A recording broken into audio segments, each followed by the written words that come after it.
We're good. Oh, there you go.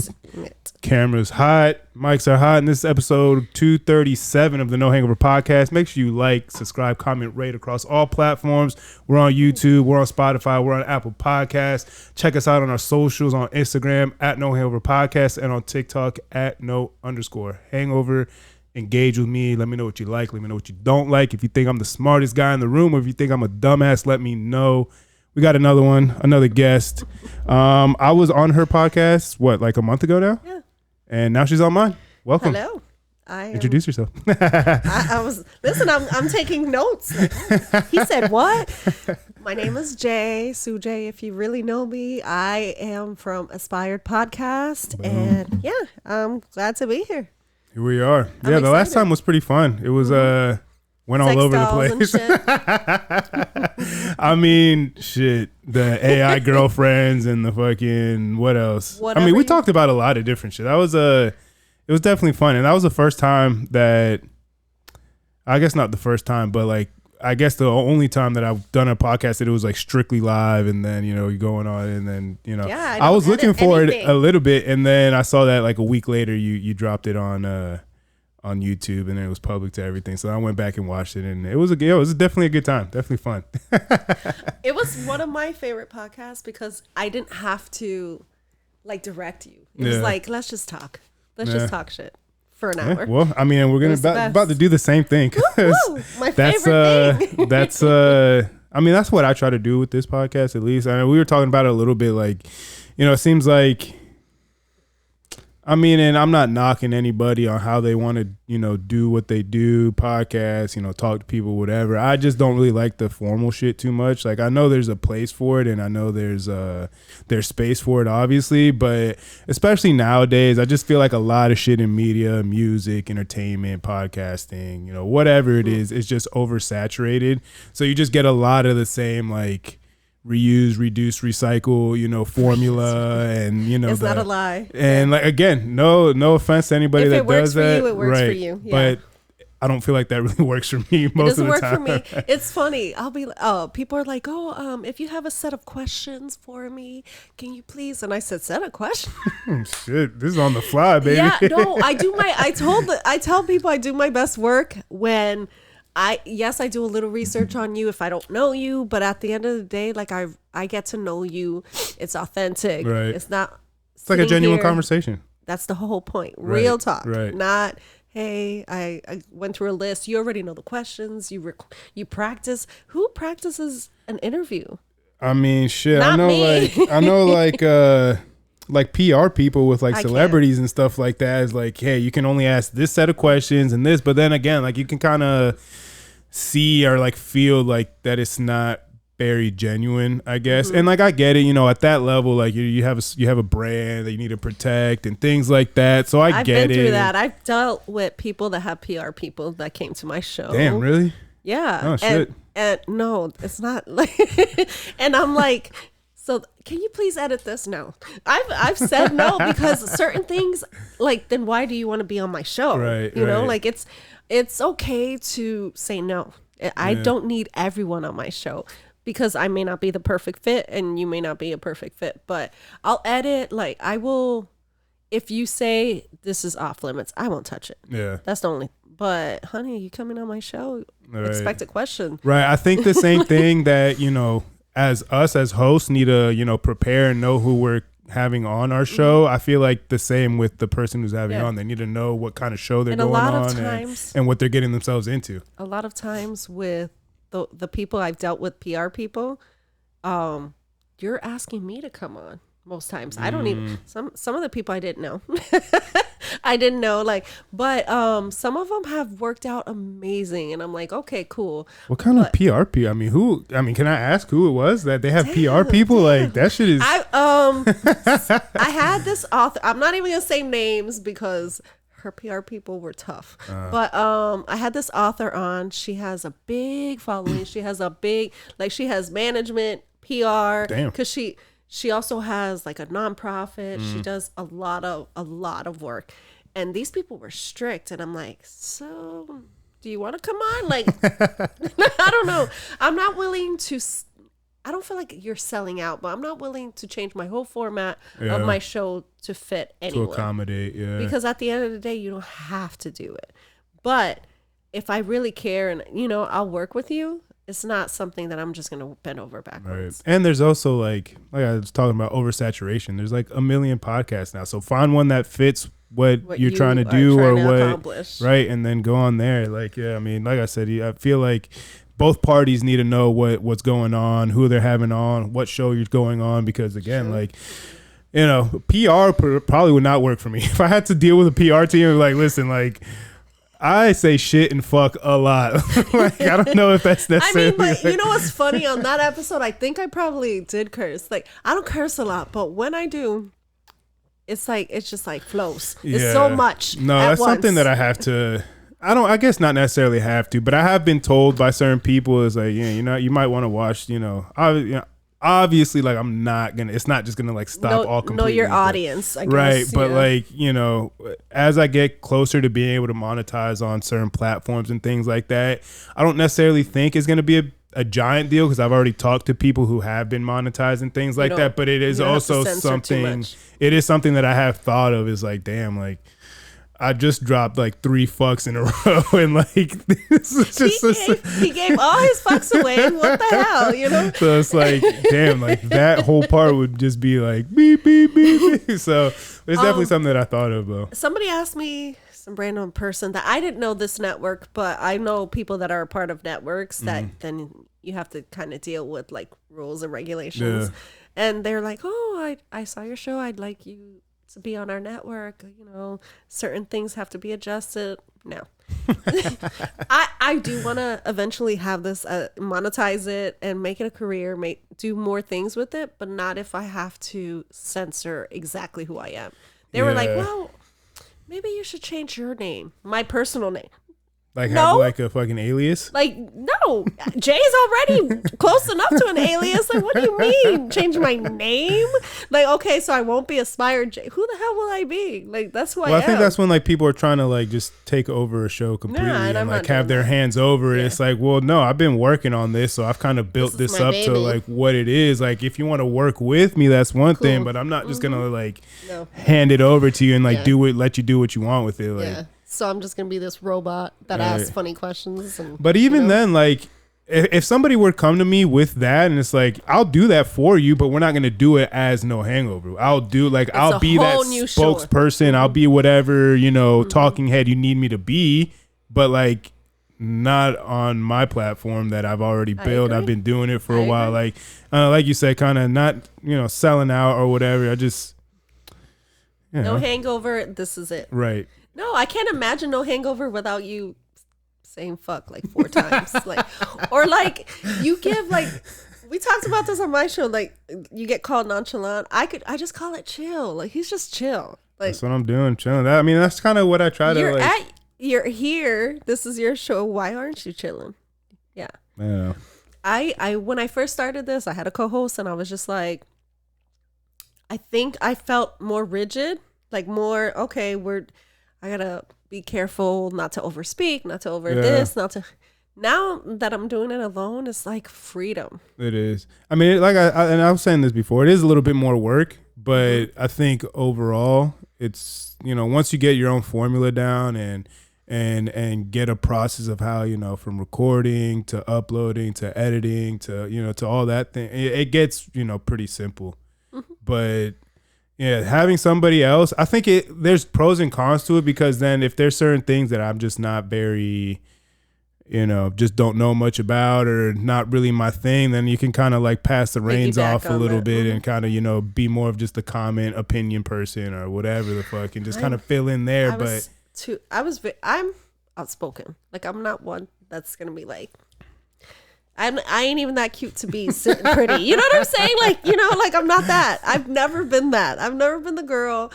Growing up, I was never the girl that like just sat there and just was cute. It was more like, oh, you heard what she had to say. Damn it. Like, probably embarrassed half my family. Sorry, family. Were you born here in Florida? I don't know if we talked about that. I was born in Brooklyn. Oh, in New York, okay. Yeah. I was born, I was raised there, came here like middle school age time, and I've been here ever since. Damn, why'd you move down here? I mean, probably parents and things. Whatever, but you, truth is, like, I really, it was, I had a stepdad, and he was not a good stepdad. He was a very not good person, and I'll just leave it there. But I think really he was looking for a way to isolate us. He was very abusive. That got serious really fast. Shit, like, but yeah, like, so he did terrible things, and we had heavily involved. My dad was in New York. We had heavily involved family, so we had nobody in Florida. Damn. But I mean, that's the truth. So it was like a way to keep us apart from everybody else. I know that it's completely fucked up, but I realized that as I got older, like, holy shit, he isolated us on purpose. Man, yeah, there's some fucking diabolical ass people in this world. Diabolical ass people. I was raised with them. Shit, damn. And then you just stayed here, so I mean, you haven't had I built a life here, you know. You haven't had like the itch or anything to move back or just move out of Florida. There was periods of time. There was a stint in Puerto Rico. I don't know why I did that. I have family there too, and I was like, yeah, I'm gonna move there. I did a stint. I love my uncle. I was like, oh, I'm gonna move there. I was like college age. I'm gonna move there, and I'm gonna go to NYU and blah blah blah. He became my husband, but my boyfriend at the time, I came back for him. Some bullshit. Like, no real good excuse to come back, really. Like, when you think back as a child, you're like, what were you thinking, girl? Yeah. Not that it was a bad, I built a beautiful life. I can't complain. But yeah, I did. I went back. I was like 19 for a while. Damn. So how long were you in? So you said you went to Puerto Rico for a little bit. Yeah, it was like a long ass summer, like 4 months of. So where I went and I lived with my aunt, that was probably like the next year. I was finding a reason to leave for a long time, but I just had to come to terms with, like, even though terrible things happen here, like, I really built a life here. Yeah. Like, I had I have the same friends I did back then. So Puerto Rico was interesting. I love Puerto Rico, but back then, it's the motherland. Listen, but back, like, at that time, I don't think I was so immersed in the culture as much as I am now. Like, I'm gonna keep it real. I didn't fucking understand the culture as much as I do now. You know, like, I was a kid. I wasn't born there. Yeah. I mean, I spoke Spanish. My grandmother is very Puerto Rican. She passed away, but I just didn't feel like I fit in. Being that young, you care about that shit. Yeah, no, for sure. I'm always the awkward one in the room anyway, but it was extreme. Like, but I've always loved music, like, even, salsa, merengue, all of that. Like, I really am cultured there, but that was weird. No, I mean, it is girly enough. I wasn't, I didn't fit. I at that time, I was just very rough around the edges still, and. Yeah, I mean, it is because both of my parents were Puerto Rican. They got divorced when I was 3, and then my mom remarried another Puerto Rican with a white dude within the year. I mean, that makes a lot of sense though. Sorry, because like you give me, because obviously I'm Americanized, but like you give me, he must have hung out with a lot of white folk, not in a bad way. Just no, I mean, and. I think at the time, because me and my sisters, my cousins, we're first generation here. So my mom, my dad, they all, they lived there until about like, I guess 14, 15, 16.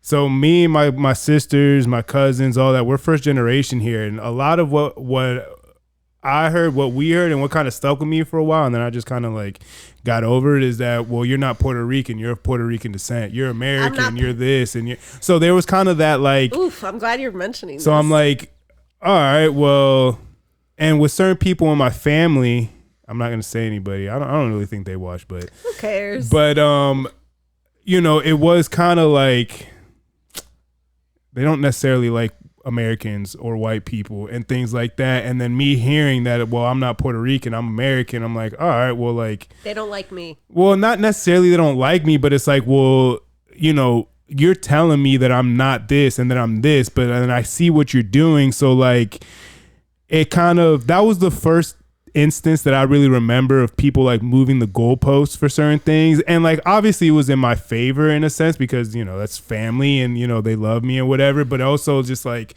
but this is where I'm from. Like, yes, I'm Puerto Rican and I fully embrace it, and I love my family. I love, you know, where they're from, where I, you know, the motherland, all that shit. I've been there a handful of times, and I've, you know, my grandma took me to go see all the ruins of the Taino Indians and all that.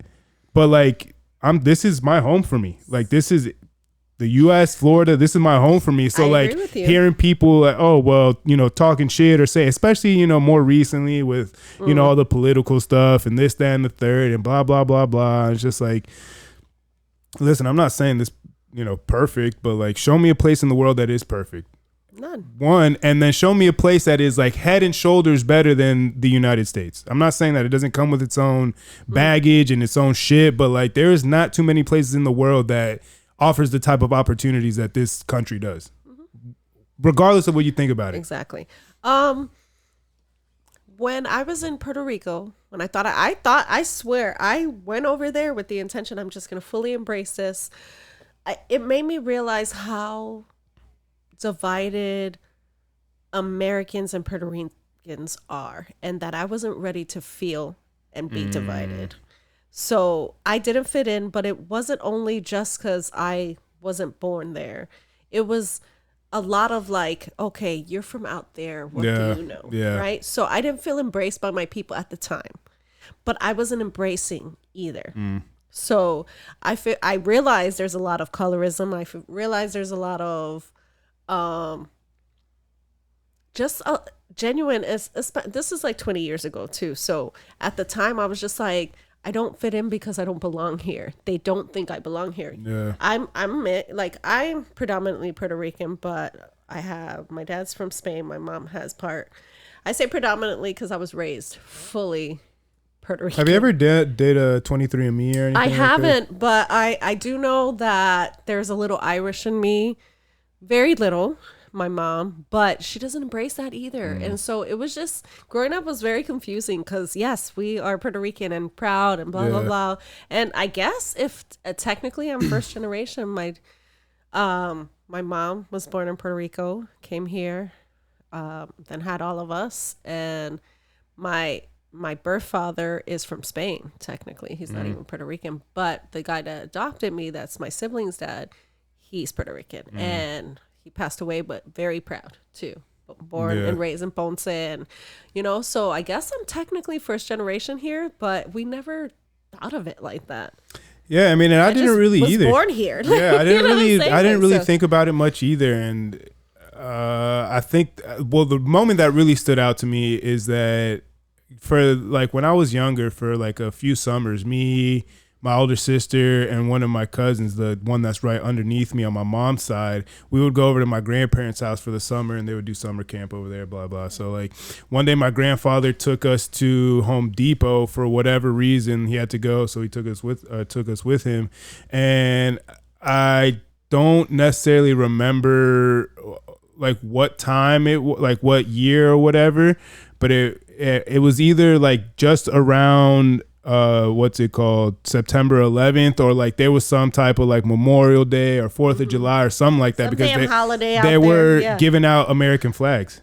Interesting. So he gave, you know, the Home Depot guy gave us one, whatever, blah blah, and then I remember my grandfather taking them away from us, and like we don't like just like that's wild to me. Yeah, and I was like, what, like that's weird, like why would you do that? Because we live in So I don't give a shit about the hate I might get. I feel like this. When you grow up here, but you have Puerto Rican blood in you, I love our island, and I really do, and I have real respect for it at this point in my life. But I never felt like they embrace people that were born from here, and I feel like I just had to be okay with that. Yeah. Like that's, I eventually as an adult, you're like, well, who the hell cares whether I'm embraced or not? I'm going, you know, because who is anyone to tell me I don't belong here? Yeah. But back then I was so confused because oh, you're not from there, so do why the pride? And I'm like, oh shit. People who are British are very proud, and they come here anyway, and they live here, and they're still proud of their country. But Puerto Rico and America is all one country. So please, let's just get over this shit. Yeah, it was. That's how I feel. Why is it that serious? And now? I got over it relatively quickly as far as like I guess the mixed signals that I was getting from the adults. All the time? But like, I know my siblings kind of struggled with that identity a little bit, and especially my younger sister, and sorry if I'm putting your shit on blast, but because she's fully mixed. So she's the daughter of my mom and my stepdad. Oh yeah. So like, she definitely had that because my mom is Puerto Rican as fuck. And my stepdad is white as hell. His mom's from West Virginia. Like, they're from the sticks, like very country. So it's like very like clashing cultures, very Oddly enough, though, Puerto Rico was very country. It's country as fuck. Like, so what? Yeah. You know what I mean? And like, again, I love my people, but like, Puerto Rico is a little ghetto. Like, as far as like the way that the Spanish is spoken is very like broken and very like, try being a Spaniard. Try being part Spaniard and then Puerto Rican. People look at you like you're disgusting. Sometimes. My grandparents on my mom's side, they actually retired over to Spain. So like, they'll live there half of the year. Beautiful. And then it's great. I've been there before and it's fucking awesome. But I've gotten, that's a weird mix. Well, aren't we all a weird mix? Like, who cares? So, if I was a person that had self-esteem issues, I probably would always have them because people, even to this day, but now I just don't care. You know, I didn't really grow up with my dad. My dad was gone by the time I was 4. So it's like, I can't, it's an identity crisis because I know that's part of me. Mm-hmm. I know a lot of my features come from him and not Puerto Rican descent, but like, I'm pretty proud to be both. It's just growing up in a household where you're the only one that's both is a little weird too. Yeah. I mean, it's weird, like family dynamics and like just how people can all grow up in the same environment and go like completely like just opposite ways. It's like that's always been so interesting to me because like people try to get it down to a science, of my life. but like there is no science to it. Like, it's like you're kind of born. I mean, I feel like people can change and people can, work on themselves and things like that. But you're kind of born with the personality that you have. And that's kind of what it is. Like nature versus nurture. I always used to like even study it because I am one of 4. Now we are 3. But when I think we grew up pretty much the same way. Obviously, I think my younger brother, he passed, but I think he was the one who had it a little differently because he didn't have my mom there as much. Maybe it was for the better. But we're such different people. Like me and my sister went through almost identical stories as our childhood. But we're so different. And I'm like, what makes you that different? We grew up with the same terrible parent. Parent. We lived very much the same life, but she and nothing against my sister, is just, I guess I always knew that it was wrong and she didn't. Like, and maybe because she was older, so she was the first to experience certain things. But there was this meme out there that is pretty new, and it's like, I grew up watching. I didn't have necessarily heroes. It was always people that I didn't want to become. Like, okay, that's not happening. Oh shit, that's not happening. So I had like this checklist at like 5. Like, I don't know what I want, but that's not it. That ain't it. Yeah, no, for real, for a long time. So I don't know what it is. I think some of it is you're just born this personality, and then nature, or then life and nurturing changes it. But that's kind of like me and my older sister, because she's from the first from my mom and my dad. So then, like, obviously, we went through a lot of similar stuff. My dad was, and I love my dad to death. We have a great, relationship now, and we are able to talk and all that. But like, there was truth is true. There was a point there where he was just not, he just wasn't really available and wasn't really there. And we went through the same things. And the way that me and my sister, I guess, what's it called? Cope with it and just deal with it now, and how we accept certain things is just very, very different. I mean, you know me, I'm a lot more relaxed, a lot more just kind of, not that I don't get upset about things, but it's like more times than not, the writing was already on the wall. Like you expect people to be them. Yeah. And you know, there's certain things that have happened more recently that I'm like, am I, you know, does it upset me? Yes. Am I happy about it? No. But like, it doesn't surprise me. Like this is kind of like this falls in line with like what we've already experienced. You know, what we've already known. You know, there's a trend here. So like, you know, am I upset? Like I said, yeah. Did I want things to happen in a certain way? Not necessarily, but like, you know, I think the difference is disappointed if you already expect this, right? Mm-hmm. And even then, because my dad, he just moved to Brazil with his wife. So interesting. Yeah. So his wife is Brazilian. Yeah. So they have family. I'm not going to get into super details about it, but at first I was upset about it. Initially, when he told me, I'm like, oh, what why? Like, what the hell? You know, for A, B, and C reasons, whatever. And my sister was the one that was a little bit more supportive and more, you know, oh, like, I'm happy for you, this, that, whatever. But then as, you know, it got closer, you know, we kind of at a certain point. So she was just lying to herself. At a certain point, we were like at the same, like I could see how we crossed, like, because we were on different ends of the spectrum of it. And as it's getting closer, it's like we're getting to the same mindset. And then like the closer it got, I was like, all right, like this is just, it is what it is. It's going to happen. Like, let me help as much as I can, especially because my older sister lives in Jersey. So she's a little farther away. My dad was living in Jacksonville. So I was closer. I was able to help out, you know, go see him a little bit more, things like that. But as it got closer, I was like, well, you know, this is just, it is what it is. Again, let me accept it. I might not agree with it. I might not want it to happen, but you know, it's happening whether I wanted it to or not. As it got closer, you know, she's like, oh, well, what the, like this doesn't, like this doesn't feel right, blah, blah, this, that, whatever. I'm like, well, you know, it's her dad. Love him. You know, you got the reasons why you love him is the reasons why it's like he fucking irks your nerves sometimes. I had to learn, and this was probably one of my biggest lessons in the last 5 years, is that you just can't expect you from people. You just gotta accept that people are just gonna people. Like people are gonna do, people are gonna people. So like, don't expect somebody to miraculously become something that they're not. You know. And when I was younger, that was like my biggest struggle. Oh, okay. One day, you know, I had a really shitty childhood.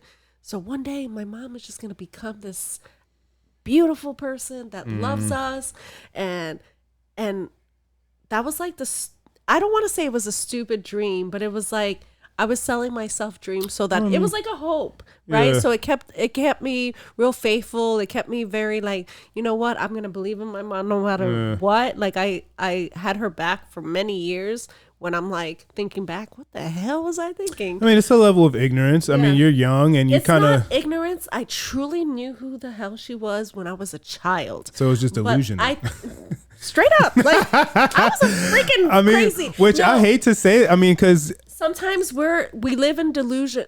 I put up this post the other day and somebody was like, well, what the hell does that mean? And I said, I'm just a girl not willing to live in the delusion that was my childhood, because that was what got me through, was delusion. Like, oh yeah, it's gonna get better tomorrow. Oh no, she's gonna love me tomorrow. She doesn't, and she won't, and it's okay. But I just learned this, like maybe in the last 5 years, like I said, you just gotta let people be people. Let them be. If this person's a pathological liar, she's not gonna miraculously change into, like, you know what I mean? People don't change that quickly. They have to put in the work. Yeah. Well, I think that's part of the issue with like a lot of stuff going on now too. Like, I don't really want to get too political or anything like that, but people like expect overnight solutions for long-term problems. Get over it, people. It's gonna take a while. Yeah. And I've had conversations with people that like, you know, well, you know, we're such advanced and, you know, people are, you know, more aware of things and this, that, whatever. I'm like, yes, you're right about that, but you have to put it into perspective. Like, you're trying to change a thought process and a mindset that has been been laid down for hundreds and thousands of years, and you expect it to change in 20 years? Yeah, no. Like, it's not. and then realistically, like, if you really, if we're trying to get more exact, like, it's really been in the past 10 years that, people have really changed. With the, with just mental, mental health, awareness of this, awareness of that, all these other things all these things have really been popping up. So it's like, you expect thousands of years to be changed in 10 years. No. Like, I give credit though to our younger generation, anyone that, your age and less, and we're not that far apart in age, but I act like I'm like 100, but I do give props to our younger generation because they're opening minds. They really are, but it takes a while. So like my son who's 18, in 20 years things may be different for them, but these 60 and 70-year-olds want change now, want instant change, and it's just like, well, it took generations and generations to even get here. Yeah. So why, like, it's gonna take generations and generations, and it's sad, yeah. But it's gonna take like, it's not in my lifetime, maybe not even in my son's. But I know, like, I have hope that his son, or they're gonna see, they're gonna reap the benefits. But it's just not overnight. But I do see change. I hate talking political. Like anything that has to do with politics, because some people just don't get it. And I'm very open-minded, and sometimes that's not even in Latinos can't stand an open-minded person. Nobody can. Especially a female that's open-minded. God forbid you have an open mind about things. My thing is that a lot of times people expect change without doing shit about it. Right. Like, okay, what are you doing to create this change? Oh, nothing. I'm just doing the same things that I've been doing. Like this, you just want this. I want to take a nap and wake up to a beautiful United States. It doesn't work like that. Yeah, well, and I mean, kind of like an analogy I like to use is like, just check your own household. Mm-hmm. Like, how are you? Starts there. Yeah, it's like, people want it to change on the macro level so quickly. And it's like, well, one thing too is like, it's one thing to, manage a country of 1 million people. Now times that by 350 and, try and get everybody. It's hard enough to get two people on the same page. So, again, when you add numbers to things and like a group of people or whatever, it gets a lot harder to get people on the same page and follow the rules and treat, all whatever the fuck goes into it. And, again, like people just don't even want to start within their own community or within their own household or within their own family and things like that. And they want to run their house with an iron fist. But then, like, oh, well, why can't we have all these freedoms and do this? Or why are they trying to take that? Or why are they trying to enforce this on me? People are hypocrites. It's wild. It's fucking wild. People are full of shit. So, I think why in the 60s, I wouldn't even say 70s, 50s and 60s, why things felt smooth. And, like, obviously we went through the Depression. We went through all these things. But, like, why it didn't feel as heavy or as detrimental is because people cared more about what was happening in their home, in their community. People don't give a shit. Even like I have, I'm a parent, so like moms will be like this and complain about their child, and they're doing nothing to help or fix it. Well, so stop complaining. I mean, even then, fix your child, help your child. You know what I'm. Nobody even knows their neighbors. No, like, if you think about it's sad too. I was talking about that because I'm like, I don't know mine. Maybe one, because they're willing to talk. Yeah. But people see, like, I have a lot of older neighbors, so they see, quote unquote, young. I'm freaking 40. I'm not like a child, right? You don't live next to a child, but a 60, 70-year-old, they're like, just you're like a kid to them. A kid to them, but like. I can help you when you need, like, if you fall down and you don't got no life alert, I will help. Right. I'm actually willing to do that. But I get a lot of weirdness from a lot of my neighbors. And I do have predominantly Hispanic immediate neighbors. Yeah. Predominantly Hispanic, but they won't talk to me. A lot of people think I'm white, which is funny. I was at work the other day speaking Spanish to someone that needed me to speak Spanish to them, and somebody came in that is like a vendor of ours. You're Hispanic? And I'm like, what did you think I was? I don't know. I feel like I come off somewhat. Yeah, no, I get immediately somebody always thinks, like, they always. Do they?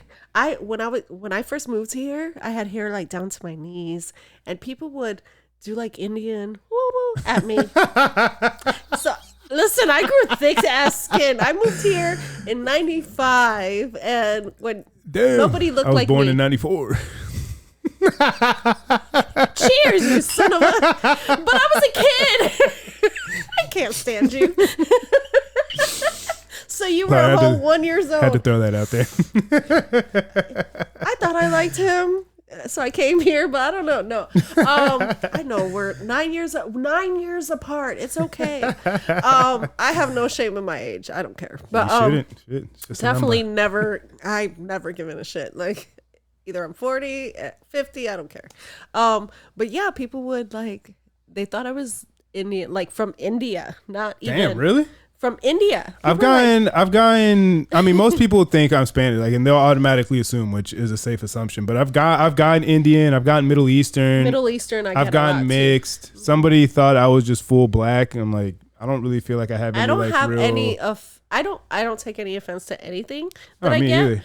But sometimes I'm just like, I don't feel like I have any like features that resemble that group or whatever. Because people just don't. When you don't seem like you fit in a category, they'll just make up their own. That's what I. Fair enough. I am whatever you want to say.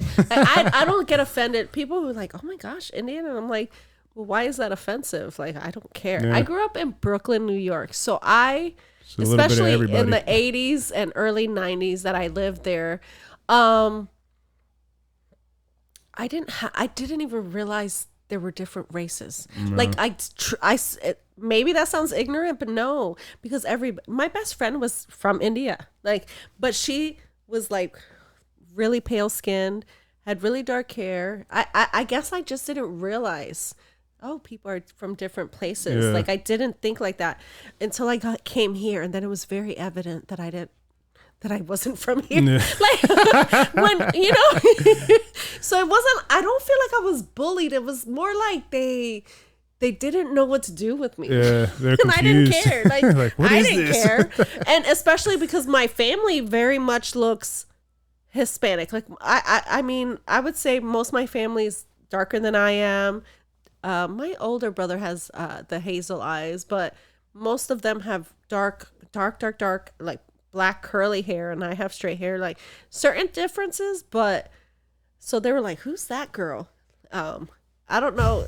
I'm gonna say it in Spanish, la hija del lechero, which is like the milkman's daughter. The milkman's daughter is what I was called. I'm called that now, and I'm 40. But I just learned to accept it. Like, okay, so I look different than most of my family, most of everybody, but it's cool. Like, yeah, I mean, I think, and it's something that I touched on, or we talked about on, not on our last podcast, but the last podcast that I did. But no more whiskey. Shit, I'm almost done with mine. Same. But like just being able to remove yourself from like whatever ethnic box that people have you in, or in this country, moving yourself that you're a minority, whether you're Spanish or black or this or that, and like just being able to look at things as a whole, removed from that. I feel like that's where a lot of people kind of start getting very narrow-minded on things. It's like, well, yes, I understand that I check this and this box as a minority, I used but to like refuse to check boxes.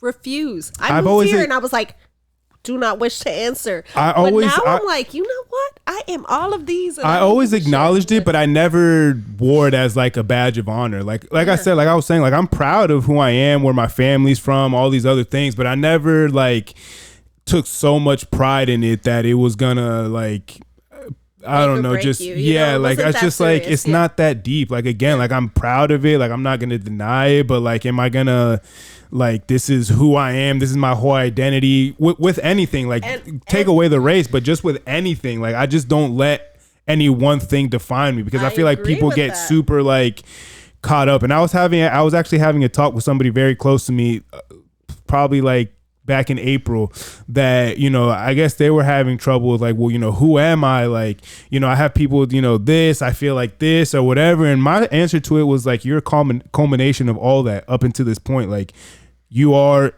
a father, you're a brother, you're an uncle, you're a son, you're this, like you are all of those things, you know, you're this, you know, whatever job titles you've had before, whatever, you know, labels that anybody has put on you, whether you've been a nice guy, whether you've been an asshole and all these other things, like you are all of that up until this point. So like stop trying to put yourself in one box because there's not one box that you fit in. Like everybody fits in a multitude of things, but people try to like stamp themselves as one thing. But and people that do that, I feel like have insecurities within themselves because it's not. I don't. Oddly enough, yes, everybody has certain insecurities, but I've always just known who the hell I was. So I've always told people, if you have issues with who you are, just it really is what you respond to. So if they call you, you know, La Puertorriqueña over there from wherever you're from, and you respond to it, then you're that. Like, but you got to know who the hell you are, because the world will tell you everything that you are, and it's not true. Thanks. So I don't know. I've never had an identity issue. I think with me, it was just finding a voice, like finding how to represent myself. Like, you know, that was my issue, because growing up, it was like, don't speak, don't. Not allowed to say that. You're not allowed to say that. Right. I said the shit anyway. I did. Like I did, but I would get in trouble for it. So it just made me learn that that's my biggest asset is my voice. So I'm going to use it. So I became that. I felt that same way in a different sense though, because growing up, I just wasn't very vocal. And my older sister would speak for me a lot. And I could see that. Yeah, I just was not like, I think part of it was that I just kind of like now, like I don't really engage in shit, the issues, and things like that. But also, you know, my sister she was a talker. She talked a lot. She spoke for me and things like that. So I was just like, fuck it. Like, if sounds like a cool time. Like, nah, she's great. Rachel, love you.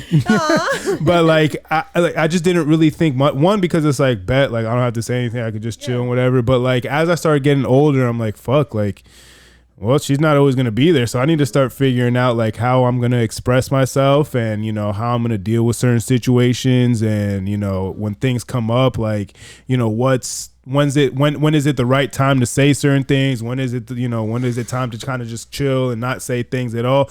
And, you know, that's trial and error. Yeah. I mean, trial and error for sure. I'm still trial and error at that. Because sometimes the thing is, like, because I think I mean well, I never have a malice. Like when I even when something sounds rough, it's generally coming from a good place. But sometimes you need to say it just bluntly. And like, I think I don't know how to sugarcoat something that's really important. Well, and I think that's important though. Like I think, you know, just like we were talking about before, as far as like being able to talk about serious things, but still being able to keep it lighthearted. Like I think you need to say things how they are and not try and make it lesser or more than what it is, and that will help. That will keep the situation where it needs to be. It's not going to make it more. It's not going to make it less. You're not undermining. You're not overlooking or anything like that. It's like, this is the situation, A, B, and C.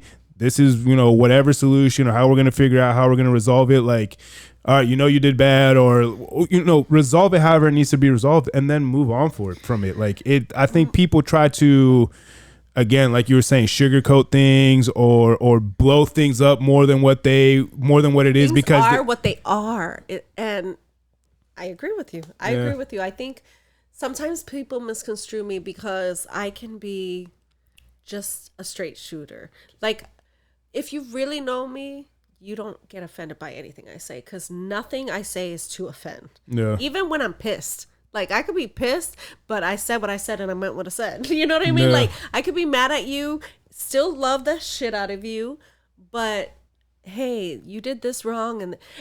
But one thing I can say is that if I dish it, I can definitely take it. For sure. So if somebody tells me like, yo, you hurt my feelings, whether I agree with it or not, like, shit, I'm sorry because I hurt your feelings, right? Not my intent. But I still meant what the fuck I said. And I think that's the problem, that people, we're almost like being babied in a way, where people don't want to hear the truth. They just want you to tell them what they want to hear. Well, I'm not that friend. Like, and, like, I've kept my friends I mean, listen, I have the best group of friends. Shout out to all of them because they know who they are.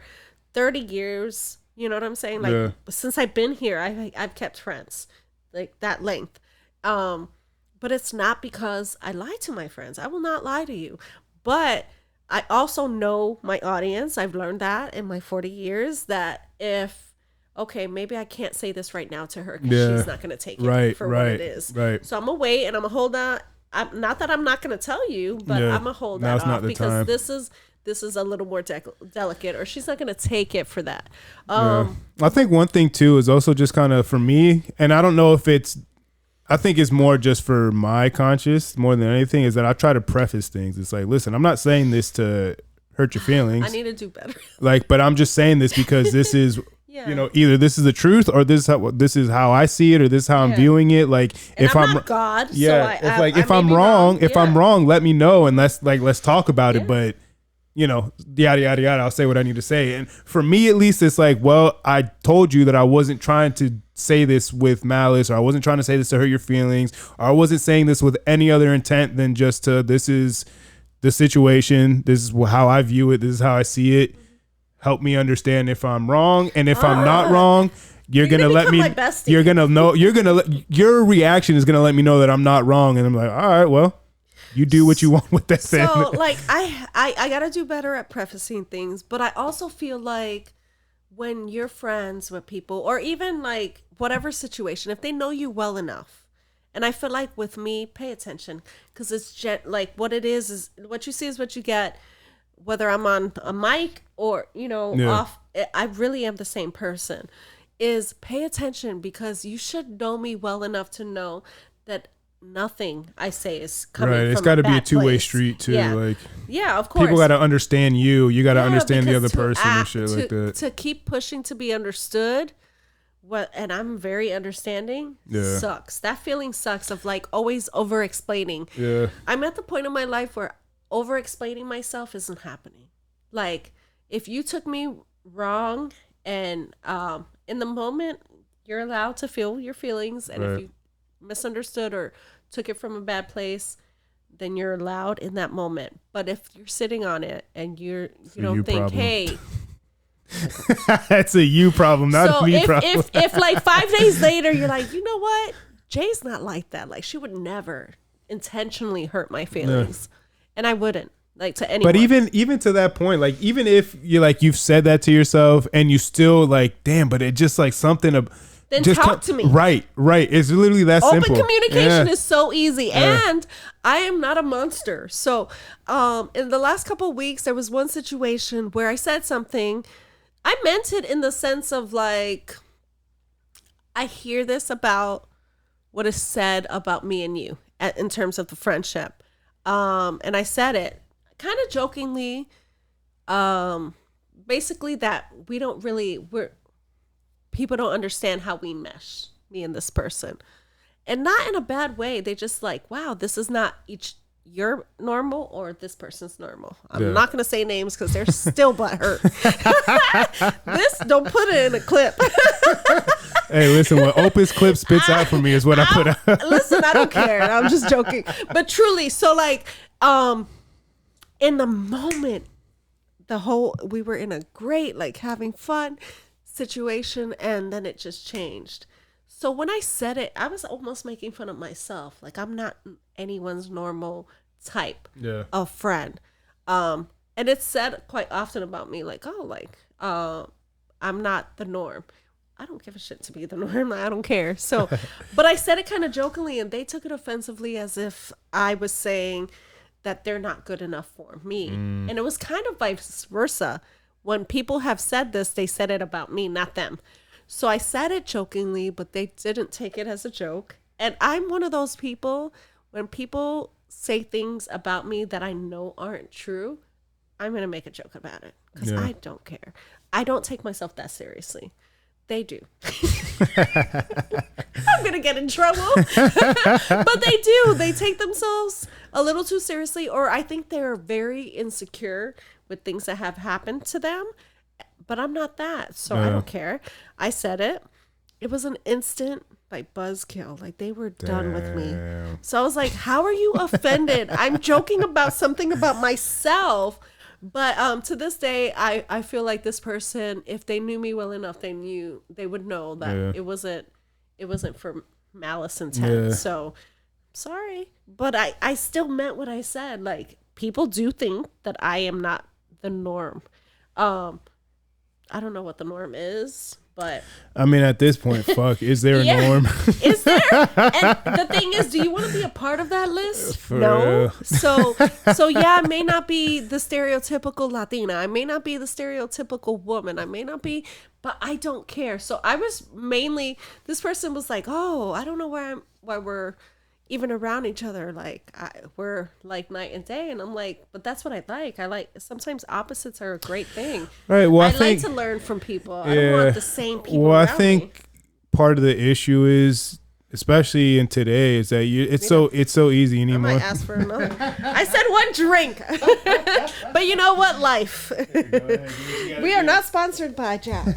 Hopefully soon enough. Like, listen. But I think that's an issue that I think, especially nowadays, since there's a lot of things that are so controllable in your life as far as like what you intake and what you digest and things like that you just start naturally surrounding yourself by people who share all the same thoughts as you, share all the same ideas and opinions. I can't do it. And there's nothing there is flaw in that, because then you're just in an echo chamber and you get nothing that can open your eyes or give you new perspective or growth or anything like that. But pause. I think it is important to, even if you're not best friends, even if you're not like hanging out with each other all the time, I think it is important to keep people around you that are going to test you and push you a little bit and test your ideas and your thoughts and your mindset, because again, like you said, that's how you grow, that's how you move on, that's how you learn, that's how you become the I don't even want to say a better version, a more complete version of yourself. Yeah, like I think you find yourself, or you're missing pieces in the people that you didn't think you'd find them in, right? And so for me, if I surrounded myself, I've never even met someone that is exactly like me. Thank God. See, and that's the thing. Like I don't want to. One of my best friends, me and him are very similar in the way that we think, our outlook, and our thought process on things. But like, it's like the different side of the coin. So like, we'll think the same way, but the way that we approach it or attack it or try and resolve it are like in two completely different ways. But my best friend and I, that's like, again, like he's my brother. I wouldn't, me and his blood would not make us any closer. Like, same. But like how many times we've like finished each other's sentences, same. And like we're singing one part of the song and he's like, just all these different things that like just sync up and line up. But like, again, just our approach and our outlook on life on different things, like we'll just approach it in different ways. It doesn't necessarily mean that I'm right and he's wrong, or he's wrong and I'm, or none of that. Is just different. And it's okay to be different. And I think it's ways. in that sense, I think it's a good contrast, because we understand each other and the mindset and the process and how this person got to this idea or this thought process or to this conclusion. But look at it from this angle, or like, just shift your perspective just a little bit. Oh, bet like that. And it's like, it's those little things that really like make a difference. So me and my best friend, a lot of people say we're different because I'm very like vibrant, outgoing. I smile a lot, but I swear God put an instant, like an indented smile in my face, because there's times where I don't know I'm freaking smiling. She's like, what are you smiling at? I'm like, I didn't know I was smiling. It's like a dolphin. Yeah. So actually, it's so funny. Growing up, I was like really intrigued by dolphins. My mom's favorite animal is dolphins. Yeah. So it's one of mine, because I learned that shit, I'm very similar to a dolphin. But it's true. Like I am, like, and like she's very kind, but she's not outwardly kind. Like you got to know her to get her kindness. But one thing that I do like about us is that even if we don't agree, or even if we don't see things from the same perspective, we can understand because we know each other enough to be like, you know what? I understand why you would see it that way. Right. And she makes me feel like I can be my most me. Like I don't have to hide. Like she knows shit that it's like I'm not perfect. So you know going to the grave with that shit. Shut up! Hey, shut up! We all got our skeletons. No, I'm guilty. It's funny. Like, don't we all like? But it's funny that I always tell her, and she's like, "Nah, I'm going to the grave with mine." I said, "I'll go to the grave with yours too." But like with me, it's like, you can't tell me nothing about myself that I wouldn't say out loud anyway. That I don't already know. Like, that's self-deprecation. No, it's just like truth. Like I know what it is. I know you have to really, especially, I don't know if you've gone through this, and maybe it's a woman thing in this industry, but like you have to truly know who the hell you are, because I haven't gotten eaten alive by anyone watching yet. Thank God. I'll knock on fucking wood, because please don't. But like, I'm sure I've lost people. I don't even feel as a loss. Like people have fallen off because sometimes my security and who I am makes them insecure, very aware of their insecurities. And not that I do it on purpose. I would never. But I can't minimize me. No, so that you and can again, that's a them problem, not a you problem. Yeah, but I am so empathetic to that because you're better than me in that. It's like I am empathetic to a certain extent. So I am, but when it comes to things like that people you want me to mute me so you can right. It's like, listen, like.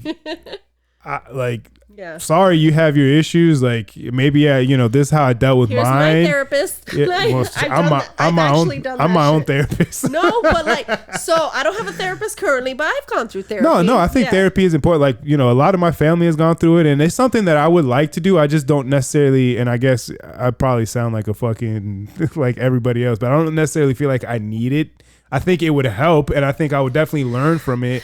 But I think I've been able to resolves you just a lot to of do the things. Work hard. It's hard work because I've done both. I've done it.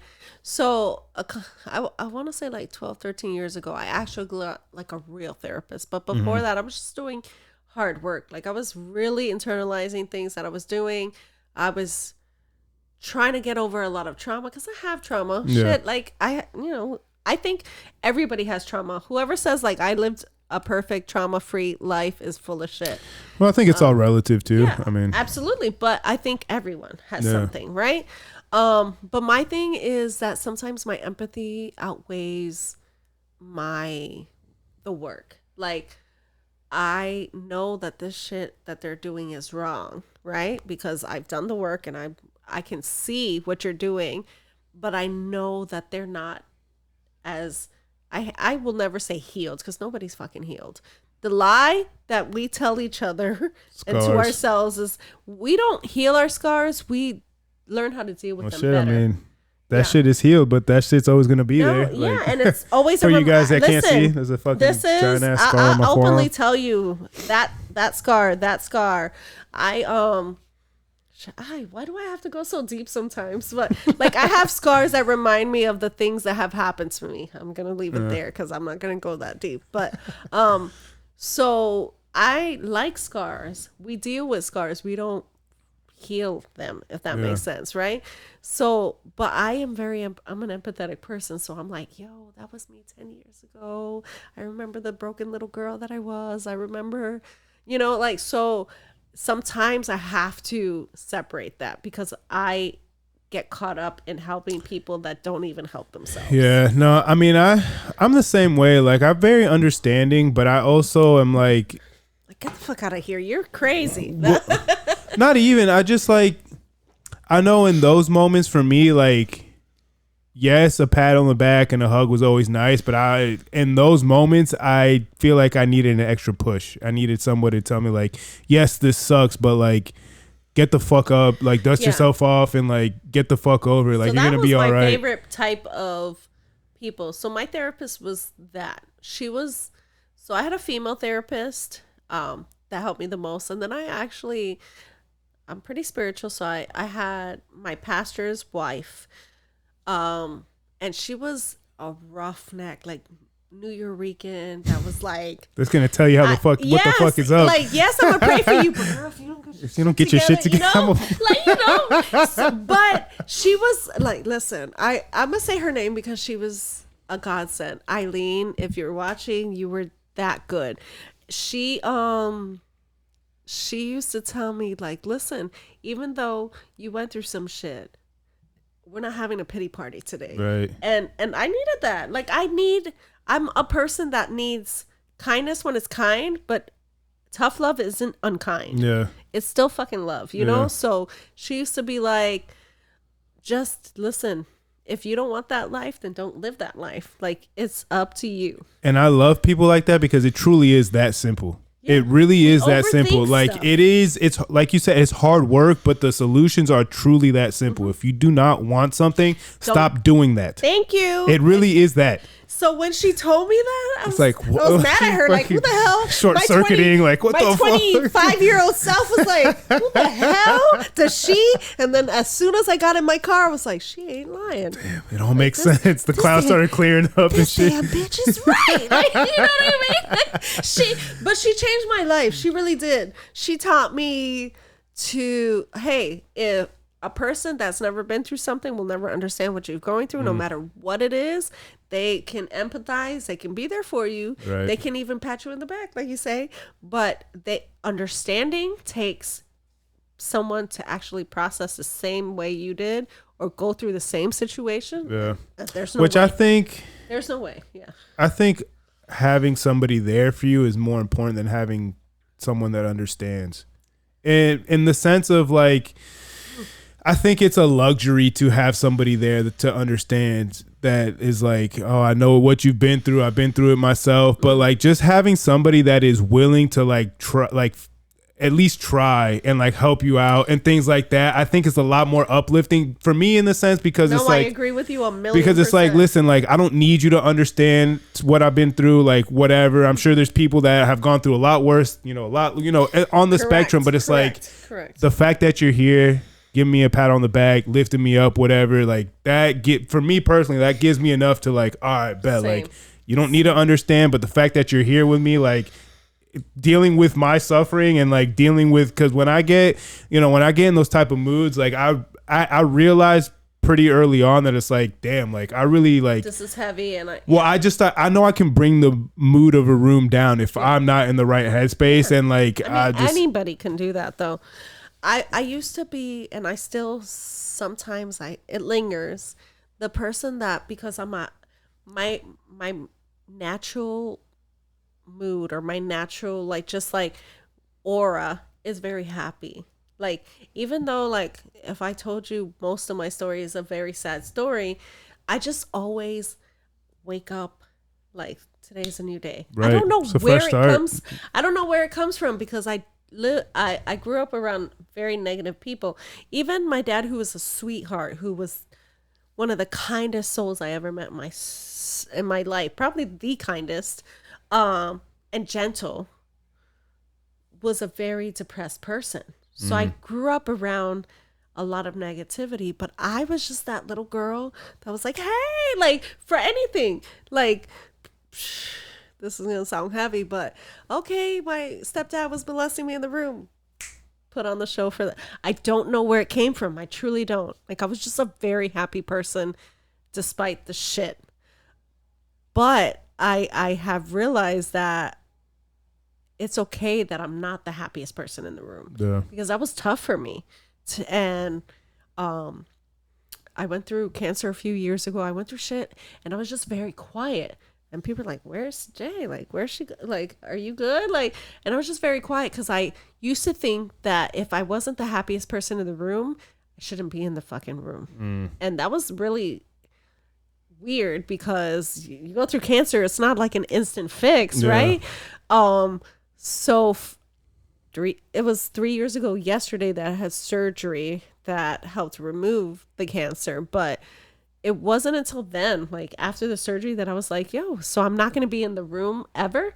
Like, I'm not going to be present ever for people that I love. Yeah. So I had to learn that it's okay to not be the happiest, it's okay to have the mood go down when you're in the room. But it was I was 37 when I really learned the lesson of like, okay, so if I'm not having the best day, it's okay. I'm still show up, Right. I used to disappear when shit wasn't right. No, I definitely. That's crazy. It's something that I've worked on a lot, but like I would shut down. Like I would like people would try to have conversations with me about shit, and I just would. Mm-hmm. Same, truly, or just not like they won't hear from me. I had a friend, and I love you, Devon. I'm gonna say your name because it's okay. We talked about this the other day, and she was like, "I just thought, essentially, like I wasn't gonna be around anymore because like people are like, yo, Suje's always there, like, but it took me going through that it was a very lonely time in my life, and I'm not lonely a lot because I'm okay with being in solitude. Like I'm not a lonely, like I need multiple people around me ever. Like I'm okay in solitude. Yeah, I enjoy my me time. A little too much. But I'm also a people person, so during that time, never speaking to them, not even just about me, but about them. Like I didn't want to be around people because I wasn't in my best place. And I realized at that time, and it took me for real, my whole life, best place, no matter what I was going through. But when I physically couldn't do it, that's a hard thing to keep up with. I mean, to try to maintain that is impossible almost. Because I mean, just as a person, as a human, like you're gonna go through ebbs and flows of emotions and this and that. So like to try and maintain this expectations. I mean, people try to, people want to, are very quick to point out like, toxic, just negativity, but there's also toxic like happiness. Hell yeah, toxic positivity. Toxic as fuck. Yeah. Like I'm not even gonna like just smiling through shit. It's like, oh, like it's okay to like not smile right now. It's genuine. Like so, my smiling through shit is genuine. Like that's genuinely how I process and how I deal. But I didn't physically have the energy to smile through their shit. Like I was barely smiling through my own, right? So when I couldn't be there for others, it was almost detrimental to me because I'm the person that people rely on, and I like being that. Like we were talking about earlier, like you were hanging your identity on that kind of, no? Yeah, no, truly. So it was okay to not be that for a while, and I had to accept that shit because I couldn't, like physically. When you go through stuff like that, and everybody's cancer battle is different. I don't really talk about this too much, but mine was just, I was very sick. Like, before I even did any treatment, I didn't know what it was. And so the process of finding out what it really was, I was sick. I didn't know what I was sick with. So it was because I didn't have answers. I felt guilty that, okay, so I'm telling people I'm just sick, but I don't know what it is. Yeah. So what, you know what I mean? Like I felt like people rely on me and I'm letting them down. Yeah. I learned that people rely on anybody. I'm not letting them down because I physically can't do something. It was a unrealistic expectation of myself. And that's just childhood shit. Like I was the gatekeeper for my family, like my siblings, even though I'm literally the middle child, right now the youngest, I was the one that took care of everybody. I made sure everybody stayed together. I made sure everybody ate. When we didn't have, like, our mom, that story is for another fucking day. That story is way too long. Like, we would have to be here for hours. But I just took it upon myself. Nobody told me to. It's just, okay, so who's going to feed the family if my mom wasn't there? Me. My sister didn't cook. My brothers were not in that mentality. So that was the role I took. And I took seriously from like the time I was 4 or 5 years old, and I did it. But when I couldn't, I felt like I lost myself. It wasn't everybody else's expectation. It was my own. So 3 years ago, I was like, well, I don't know who the fuck I am. For the first time, I didn't know who I was. Damn. How was that? I mean, because 3 years ago, you said you were like 36, 37. How is it like going through that, I guess, like loss of identity crisis at like an age where, you know, most people like are like, you should have it figured out. You should know who you are. Blah, you know, whatever, you know, people say and whatever. All the fuck. therapy in the world that I did prior to that didn't prepare me for that because it was different. Finding your voice in your therapy is what I was doing prior. But losing it and then redefining it, I had no idea who the hell I was. I'm not gonna lie. Like, it took, and I didn't go to therapy for that. I genuinely just did work. I just read a lot about stuff. I internalized. I'm a writer, so I write, and I write my feelings out so I can actually, like, it's weird as a writer, and I don't know if anybody else thinks like this, but like writing things down and thinking them are two different things. So sometimes when I would reread things that I wrote, I'm like, holy shit, I didn't even realize I felt like that. Confidence. Like, I had to find the confidence in this new me. Because, like, I did have to adjust some things. And I had to be okay with it. Like, I had to adjust the fact that I can't be everything for everybody. I like that. Like, I used to love it, actually. Being everything for everybody. Until I didn't. That shit seems like overwhelming. It's exhausting. Yeah. It seems like a lot. Like, I didn't sleep more than 2 hours from the time I was like maybe 16 to like 36, 37. That's fucking wild because Yeah. I love sleep. No, but like, who doesn't? What normal human doesn't? But I didn't because I had to be everything, and I always. I'm a person that, like, you tell me something, I don't know how I feel your feelings, but I feel your feelings and I want to fix them. I want to help them. At that time I couldn't I'm telling you, like, my physical self was battling my internal self. Like, I physically wanted to be at everything that everybody was throwing. Like, if you're doing something good, I want to celebrate it. I want to show up for you. And I couldn't. That shit was hard. And it's odd that the cancer wasn't the hard part. Truly, I was blessed. The cancer wasn't the hard part. Yeah, I was sick, but the hard part was my internal battle with myself. Yeah, I mean, usually because that goes a lot longer usually than for like years. I'm still probably like, shit, I can't do this for you. No. It took a while, and I think it was some of my friends I needed. This sounds bad, guys. I swear to God, this sounds bad. But train them to think differently about me, because like for so long I was this, and when I couldn't be this, I was a bad friend. I think that's part of, and on a much smaller scale, because when I tore my Achilles, like 2 years ago now, 3 years ago. I can't imagine. It didn't even hurt. That's the thing. Like, I had so much adrenaline going that I didn't feel it when it happened. Like, after the fact, when I had to, because I didn't go to the doctor till the next day, so I still drove myself home. I still had my cleats on, so trying to there was a ton of pain there. But like, just kind of, I mean, you see it a lot in athletes and things like that they they hang their hat on, this is what I am, this is my life, this is who, this is what I've dedicated my whole life to be, this, that, whatever. And then when it's taken away from them, like, they just have like a whole like, identity what crisis. the fuck.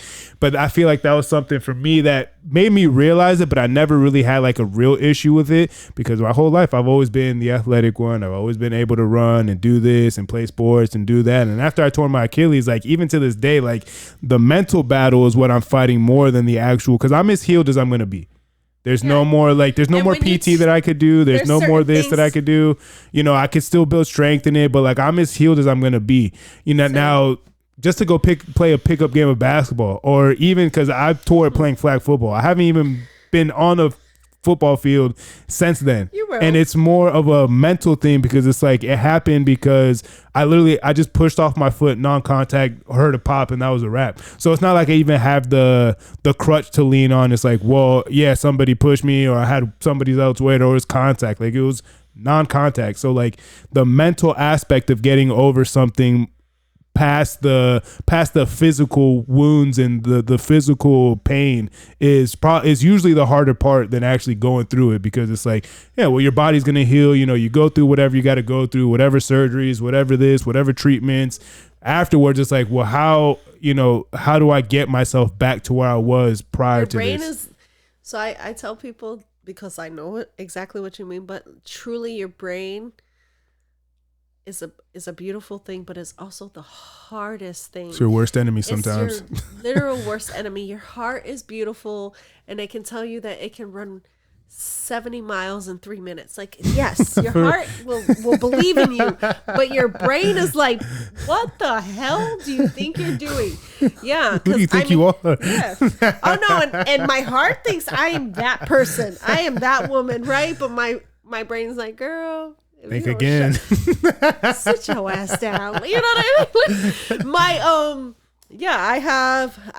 I know you were telling me that you like accident. You so tore I was your in a hit ACL? and run. My ACL and my meniscus. I had surgery. Yeah. So it's funny because you say you didn't go to the doctor the first day. I was in a hit and run. I was like passed out. They left me literally for dead. And when I came to, but I knew something instantly. So when they cut me out of my car, because it was that bad, the accident, the dash I was like crushed. So this knee, I guess, I don't know, instantly kind of to protect yourself, this knee came up and it got crushed. So your adrenaline's pumping. And you're like, I'm fucking fine. Although I wasn't fine. I was on a stretcher. They were like, honey, you need to go to the hospital. And I was like, no, I'm staying here for the police. We are going to figure this shit out. That was my mind. Even though like there's blood out of my nose, I am a mess. Couldn't even walk. I'm like, no, I'm staying this out. State troopers are on their way. 10 hours later, they send me to the hospital, and they're like, oh, honey, I think you need surgery instantly. And I was like, I do not need surgery. I don't know who you're talking to. And so for 8 months, I didn't do surgery. So you were just on a torn ACL and torn meniscus for 8 months? Bone on bone eventually, because it was like you could hear the for months. Yeah, 8 months. 8 months I didn't have surgery. But you're like your knee, I mean, I could barely move it. I was about to say, because it's like that shit didn't buck. I was no, because you didn't tell me that I needed surgery. I didn't want to have another surgery. So I was like, no, this will heal. You're wild. Oh my God. No, I was walking. I could barely walk. I was like dragging my knee.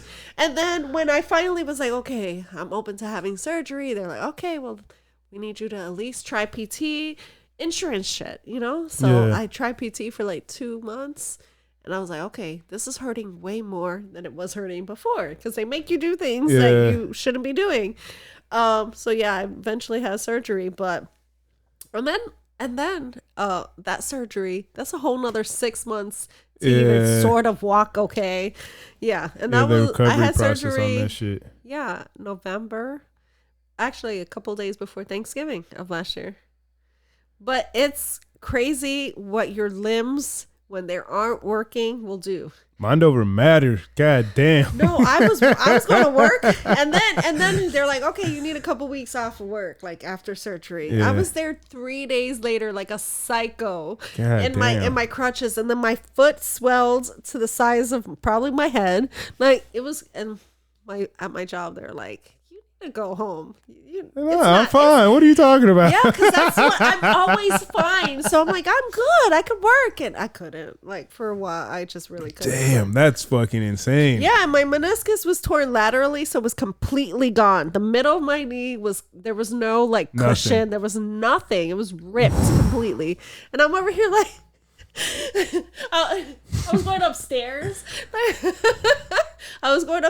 It's so funny. I will never forget this. And I was like, this clicked and it's not unclicking. Like it was like, locked. Your knee just locks.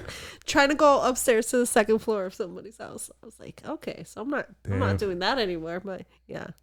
Yikes. Nah, fuck that. So it's funny. I've had health issues. I've had things like that. Listen, but when it comes to like your limbs, I need my legs. Like God bless all of those people that don't have a limb, that are missing an arm. We talked about it last time on the your podcast. So shitty though. Like it really is so shitty not having, like, if you don't have a leg, I don't know how you do it. God, my hat is off to you, because I need both legs and both arms.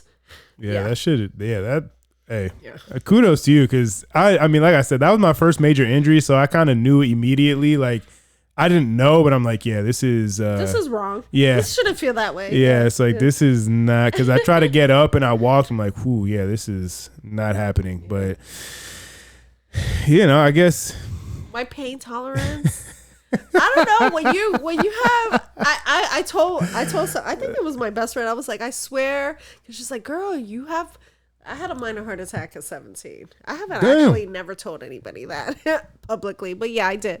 I have had like stress induced or no. I didn't know I was born with a heart defect. Oh, okay. And my birth father died from that. I just didn't know I inherited it. I never got tested, you're young. I was pretty much, for the most part, I ran track. I was a sports person. Yeah. I was very active until one day I couldn't be active. I was literally babysitting one of my oldest friend's brother. And I'm like, I'm a goofy ass person, if you can't tell. So No I'm like way. dancing to like goofy. I think Selena was on, and he's like 5 years old, and I was like, oh, I'm Latina, so I'm teaching this little white boy how to dance, and I couldn't move. Like something like, yeah, my heart rate was in the 300s. Yeah, it's crazy, but I remember calling her and like, hey, I'm not okay. You might want to. She lives across the street. You might want to come home early from work. She's like, oh, okay, I'm coming there. And then when I leave her house, she's like, are you okay? I'm like, I'm great, because I'm always great, right? So I walk over walking. I'm having a freaking heart attack. I'm walking from her house to my house, and my older brother's there, and he's like, are you good? I'm like, yeah, I'm good. He's on his way to work. He goes to the car.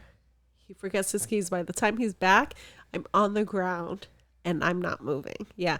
So they had to revive me. Yeah. I had to.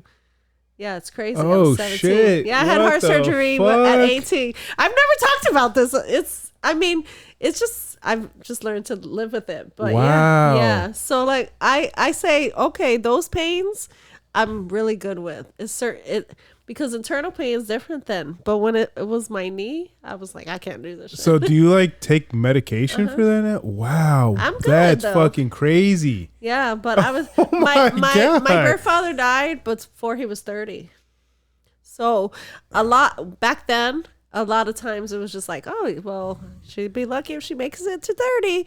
So when I hit 40, I was like, oh, fucking liars. You all are a bunch of liars. I made it. But no, truly. Like, No, real shit though. when I was younger, it was always like, okay, how long can you live versus like, okay, she'll have. Damn, that's why. I mean, do you? I don't even know why I'm talking. What is it? I mean, if it's too much, but I mean, No, what it's is not it? too What is much. it called? Like, what is the? So I literally, it's essentially heart disease. I have valve issues. So Okay. one of my aortic valves is always. It's like you have a clot. So it's just like there all the time. Yeah, it's always there. And I have this thing called SVT, which is like a rapid heart rate, essentially constant rapid heart rate. So the two don't really mix. Yeah, that shit don't sound good. No, but it's okay. Like I've been really good for many years, but yeah, like my 30th birthday, I was like, lying ass piece. So how do I mean? But like moving forward from that, like you get the surgery, you kind of figure things out, whatever. Like what was the mental hurdle, like dealing with that? Hurdle, Like, cause you said you did sports and this, that, whatever. Like, was there a change in like your? I had to stop. I had to stop a lot of the stuff. Like, I think for me, when you tell me I can't do something, I want to do it more, right? So I grew up. My mom has a autoimmune disorder. So when she was diagnosed, it was kind of close to the time where I was having my heart issues, and my mom was the kind of person and is the kind of person that's like, oh, I can't. Like, oh, well, I no longer can work. I no longer can do this. I know. So for me, kind of gives in very quickly. For me, it was like, well, I ain't doing that shit. I'm not doing my life. Like, I'm not living. So I think because I watched her kind of deteriorate really fast, I was the kind of person that's like, well, that's not it. Yeah. So I don't know. I just always felt like, shit, if I'm being honest, today I was diagnosed with something that I'm not going to talk about yet because I'm not ready, but it was one of those things that's like, my best friend's like, well, I'm so sorry. And I'm like, well, why are you sorry? I'm good. Like, I'm always going to be good. I'm always going to have the mindset of like, that's not that serious. And I take it seriously in the sense of I'm going to take care of myself, but I'm not going to let the stupid little things define me. So, a little heart issue, and I call it a little heart issue. I'm sorry. It's not to be offensive. It's just how I deal, right? Yeah. So, these issues don't define me. They just like, okay, so it's just a little hurdle. I get over it and keep going. Yeah. But I feel like when people have health issues and they focus on just that, they don't live their life, and they get more sick. So I've been able to beat the odds, and I'm super okay. Like, my heart is doing really good. So it's like, I'm not that. I feel like a lot of it is your mentality and how you deal with it versus, because if it consumes you and you die. Yeah. Truly. My dad was 28 when he passed away. Damn. Yeah, I was 4. That's wild. Yeah. So it's like, I'm not going to be that. So I'm fine. Because I know you said you were, or you got your personal training certification. Was that afterwards? Was there anything that was much after? Was that inspired from that, or like, is it just something that you wanted to do, or? I think I fell into, so because I had these heart conditions, and because I grew up watching a mom that just let herself go, I got into taking care of myself heavily, especially when I was younger. I was always working out, eating good. So it's crazy because listen, who does, my favorite, I love eating pizza. I love ice cream, but I also like fruit and veggies, and I love them. Like, I really enjoy eating them. It's not like a punishment for me. Yeah. So I just was like, okay, well, she doesn't eat none of this. Maybe I should try. Maybe I should try some spinach. You know what I mean? Like, it was more influenced by my mom than me. Like, I think most of the things I did was to be the opposite of everything she ever did. So, okay, well, I don't think my mom drinks water. She's a Pepsi, and it's called Pepsi. It's not Pepsi. She drinks Pepsi like it's freaking water. That shit has always been wild to me because I work in landscaping, and like I know guys that will. How do you not drink water? They'll drink Pepsi, they'll drink Coke, they'll drink all these sodas, energy drinks, coffee, and won't sip water. I'm just like, how are you functioning right now? How are you alive? So she's barely alive at all. Like, she's been barely alive for 30 years. So I was going to not be that. I don't know. It's just, I learned to not be everything that I watch. So I didn't do it. I love water. I drink a lot of water. I probably drink a gallon of water a day. You see me drinking this, but I got this full always of water. Right there's 2 bottles of water nearby in my car because I'm going to drink them on my way home. It truly wasn't me. Like, I wasn't, even though I heard shit, and doctors were tough on me. Like, hey, so you will never do this again. You will never. I never believe. I don't know. I had hope for myself. I never believed that shit. So I just didn't believe the hype and just kept going. But I think my mom is my biggest what not to do in my whole life for a lot of things. But health is one of them for sure. I think to beat certain things or to beat certain odds, you have to not do the things that you are used to doing. So for me, I was a very healthy person already. Like, I really worked out. But it was like, what can I learn? Because food, I feel like, heals the body. What you put in your body really does. Yeah. It can heal it. Do I put peace on my body and it doesn't heal shit? Yes. But I think it's what you do for the most part. You know what I mean? Yeah. Like, I don't believe in strict diets because they're not realistic for anyone. Right. Yeah. But I do believe, like, if you learn to love certain foods and put them in your body and nourish your body, you can do it. My knee and my knee surgery put me out a little bit, like, not in the sense of eating, but I was not physically able to work out physically. Even now, like, sometimes I'll do 80 squats and I'm like, in pain with you. And I'm sure you feel it too. Like, but it's just mind over matter. That's all. Mind over matter is a fucking beast. It's so much more real than people want to lead on. And like, I mean, you hear stories. I mean, who was your producer for your podcast? Yeah, with his back. Yeah, when he was telling us that shit, I'm like, you're fucking insane. Especially with back stuff. Like, I pinched my sciatic nerve in my back, and I was probably like, crying in your bed. Oh my! Like, I couldn't make it to my bathroom, and that shit was like 10 steps away, and I was like, what the actual fuck? Like, I cannot move. And he's over here fucking broken back, just I'm just gonna go to work, no problem. Like, what the fuck? Like, it's wild. The stories that you hear, people just like. I mean, it's a sense of it's a level of delusion, but like it is like amazing how much you can overcome if you just like, I'm not gonna let this fucking fuck me up, or I'm not gonna let this hold me back or anything. And it's just like, if more people like would adopt that, and not even to that extreme, just adopt the mindset. Don't hurt yourself to the point where it's no recurrent. Right. But just adopt the mind over matter, and that you could really convince yourself of, listen, yes, I might be sad, or I might be tired, or I might be this, or I might be that, but I can still get this done. Like, imagine what type of world we'd be living in. Oh no, people wouldn't even know what to do with themselves. This is true. There was something that I used to tell myself, but it was, now I'm going to lose my train of thought, but it was essentially like, the only thing you can't do is what you believe you can't do, right?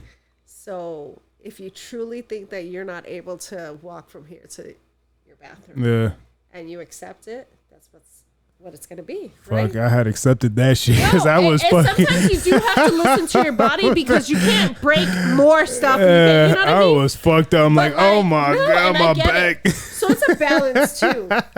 So what I did to my knee was probably harm it worse. Yeah. Don't do that.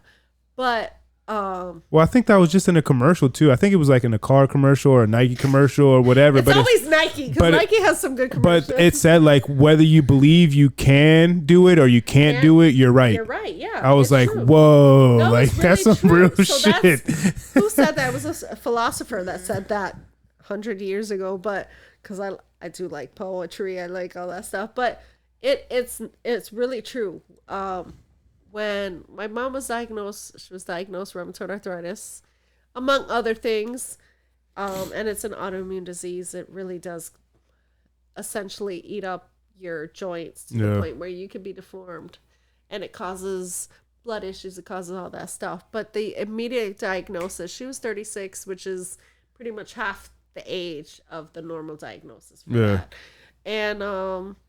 And I know that because I did my research too. I was a young person that watched my mom become like almost nothing. Like, I used to think she was very vibrant and she was outgoing and she was a hard worker. And then it was just like an instant, something's wrong with you. So she just stopped. Yeah.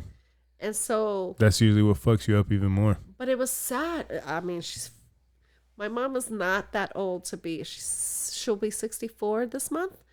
And you would think that she's so much older, not in just her look. She's actually has gorgeous skin. Like, she has a lot of beautiful features, but and the way she is, like, she just seems like an old, decrepit person, because she just took the diagnosis as, okay, well, I'm done. Yeah. So when I get diagnosed with things, or when something's wrong in general, it's like, okay, well, what the fuck am I gonna do about it? So that's just my mentality. Yeah. That's why I think it's saved me some shit, you know?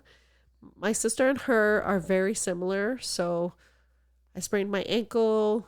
I will never walk again. I will always, I love my sister. I do. But it's like, I will wear this boot forever. Like, you know, that mentality. And I'm over here like, okay, so. It's like, talk to me in 2 weeks. No, yes. But in 2 weeks, she would think the same. And I don't know if it's like, I don't know what to call it, but I almost think like it's a mental issue where you're just letting a sprained ankle versus your Achilles heel. You know what I'm saying? Like, it's truly mind over matter. Yeah, I know. I will fucking keep walking on my messed up knee. Yeah, and definitely around that time too. It definitely. I mean, there was like fucking like just 2, 3, 4 things happening one right after the other. I'm just like, what the fuck? I feel you. But I mean, yeah, like 2 months. 2 months later, I was off of my crutches, out of my walking boot. I was working, and then about like 2 weeks after that, I was back in the gym rehabbing. And like, so it's like, and maybe did I, push it a little bit earlier than I should have? Maybe, but like, I had to fucking pay bills. I had to do this. Like I wanted to get back to a certain type of normalcy in my life, and it's like, all right, because like you're young too. It's like, well, what the hell am I gonna do? Like I don't know when, especially if you're athletic, that almost it's not that it defines you in full. But it's a defining thing, right? Like, okay, so what the hell am I going to do if I can't? Well, I mean, especially growing up, like I was the only boy on my mom's side of the family. And on top of that, like they always used to say that I got all the good genes, that I was tall, athletic, this, that, whatever. I'm just like, so like that was just kind of. They lied to you? No, So it was just kind of like, all right, well now like. I already knew that's like, well, I'm getting older. So like, yeah, obviously I'm not as fast as I was. I'm not as strong, but then you have a major injury. It's like, ooh, shit. Like now I definitely I definitely know that I'm not as strong and I'm not, all these other things that, Mine pissed me off. Like I was mad because I do everything for myself. Yeah. So it's like, okay, well, I'm walking slow. I can't do, and I hate that I can't do. So I was like, well, I'm just going to do it, but slow. But there was a period where I was like, okay, I've maxed out on the amount of. Yeah. So that's why I had the surgery. But I was trying never to have the surgery. And they're like, that doesn't repair itself. It's not, you know what I mean? Like, you don't, you're not an animal. It doesn't like grow. You don't grow another head or, you know what I'm saying? Yeah. So I remember my doctor being like, okay, there's tough and then there's stupid. Yeah. Stop being stupid. Yeah. And I was like, all right, I'm being stupid, Yeah, no. I have good doctors that will tell me about myself. No, for me, it was like I said, it was just that happened, and there was just like a snowball effect of things that happened after that, or that were I was already dealing with, and it was just I wouldn't even say I was just in a bad headspace. I think it was a bit of a, I don't even want to say a blessing, but I think it was kind of good when things happened when they did, because it did give me time to just kind of like, I had no choice but to sit still and like just be in my own thoughts and be with myself and reprioritize and reevaluate and like do all those things that like normally I would have done, but at a slower pace because I'm working and I'm doing this and I'm doing that.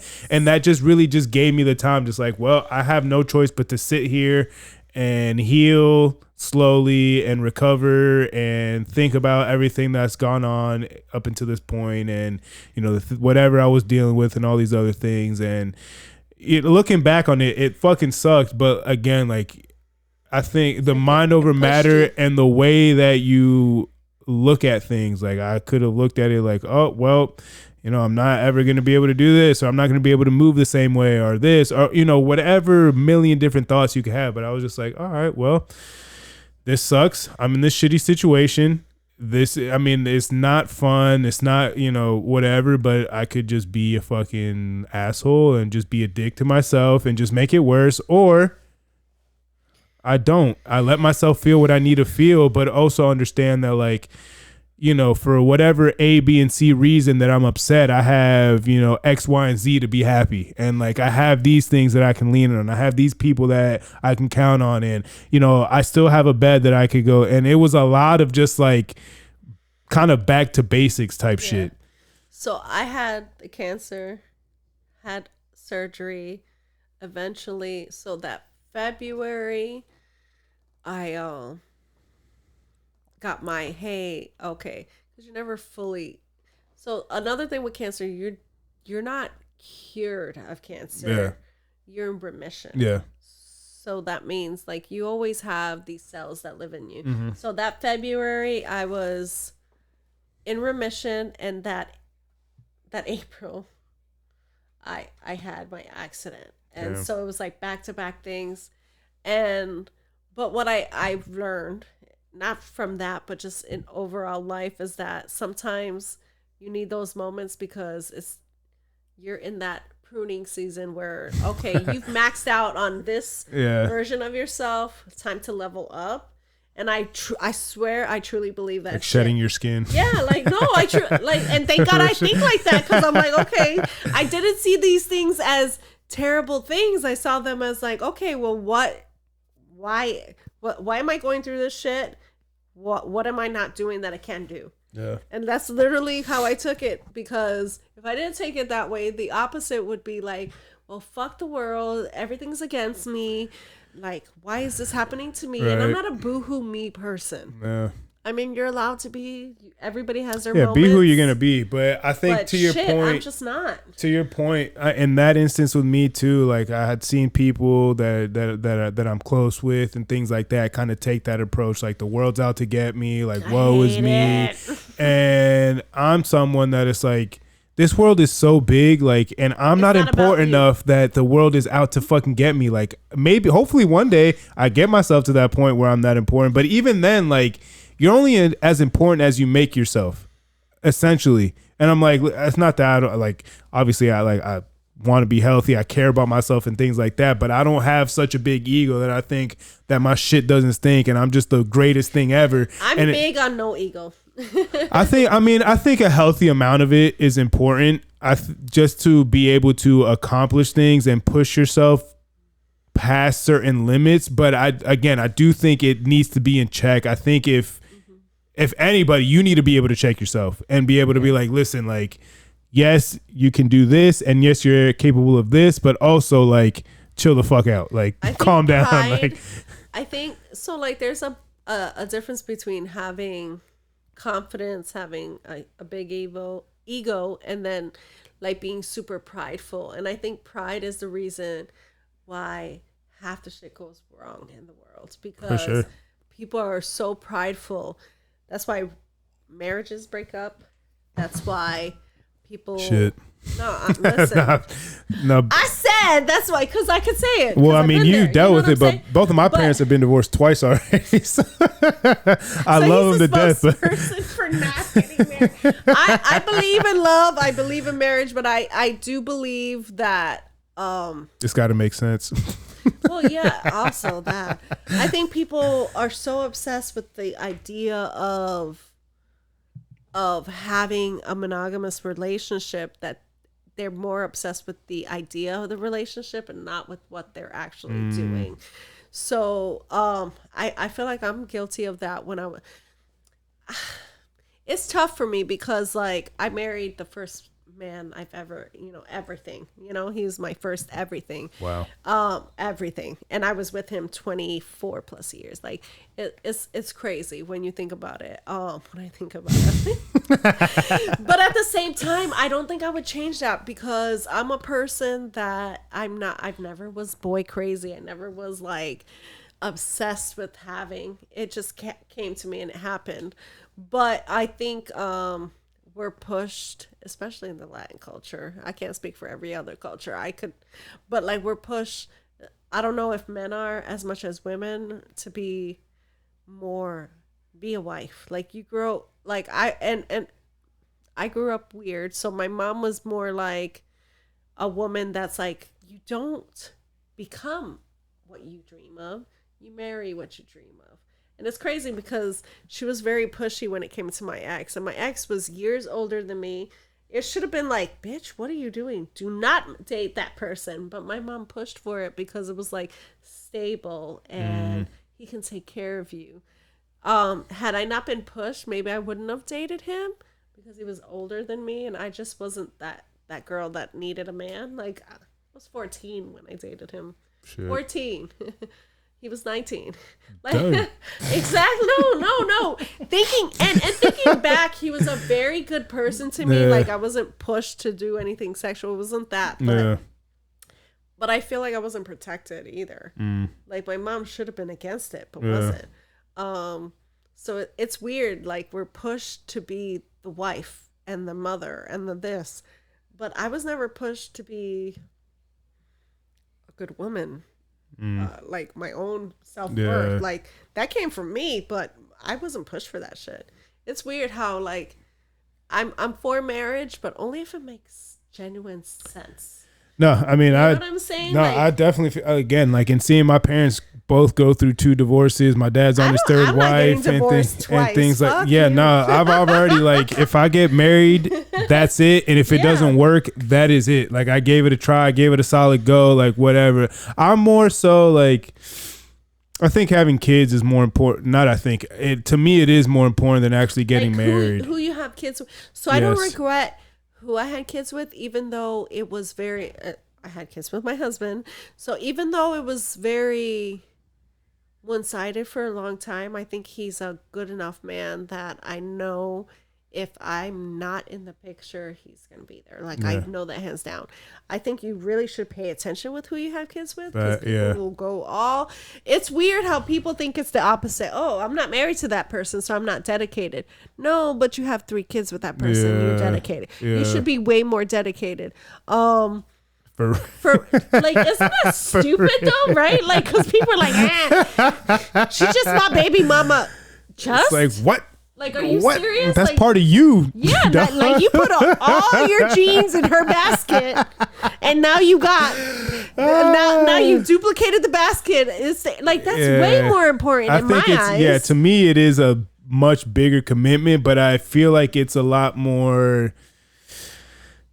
I feel like with marriage, there's a lot more compromise. I think with having a child, and I've never been married and I've never had kids, but I think with having a kid, it's a lot like compromise in the sense of like, I brought this child in the world. There is no compromise on my end. Like I have to take care of this child. Like there is no like if, ands, or buts, like nothing. Like I'm the one that decided to make grown decisions, and now I have to accept those grown decisions and be grown up and accept those responsibilities. It's not on that kid. I feel like within marriage and just relationships in general, like you're meeting most of the times you're meeting somebody that's already lived somewhat of a life without you, that's already developed a personality without you, that's developed a life without you, and all these other things. And now you're trying to come together to make a life together. So there's a lot more room for selfishness and compromising in that sense. I feel like when you have a kid, there's no room because it's like they didn't ask to be brought here. Like I'm the one that wanted this,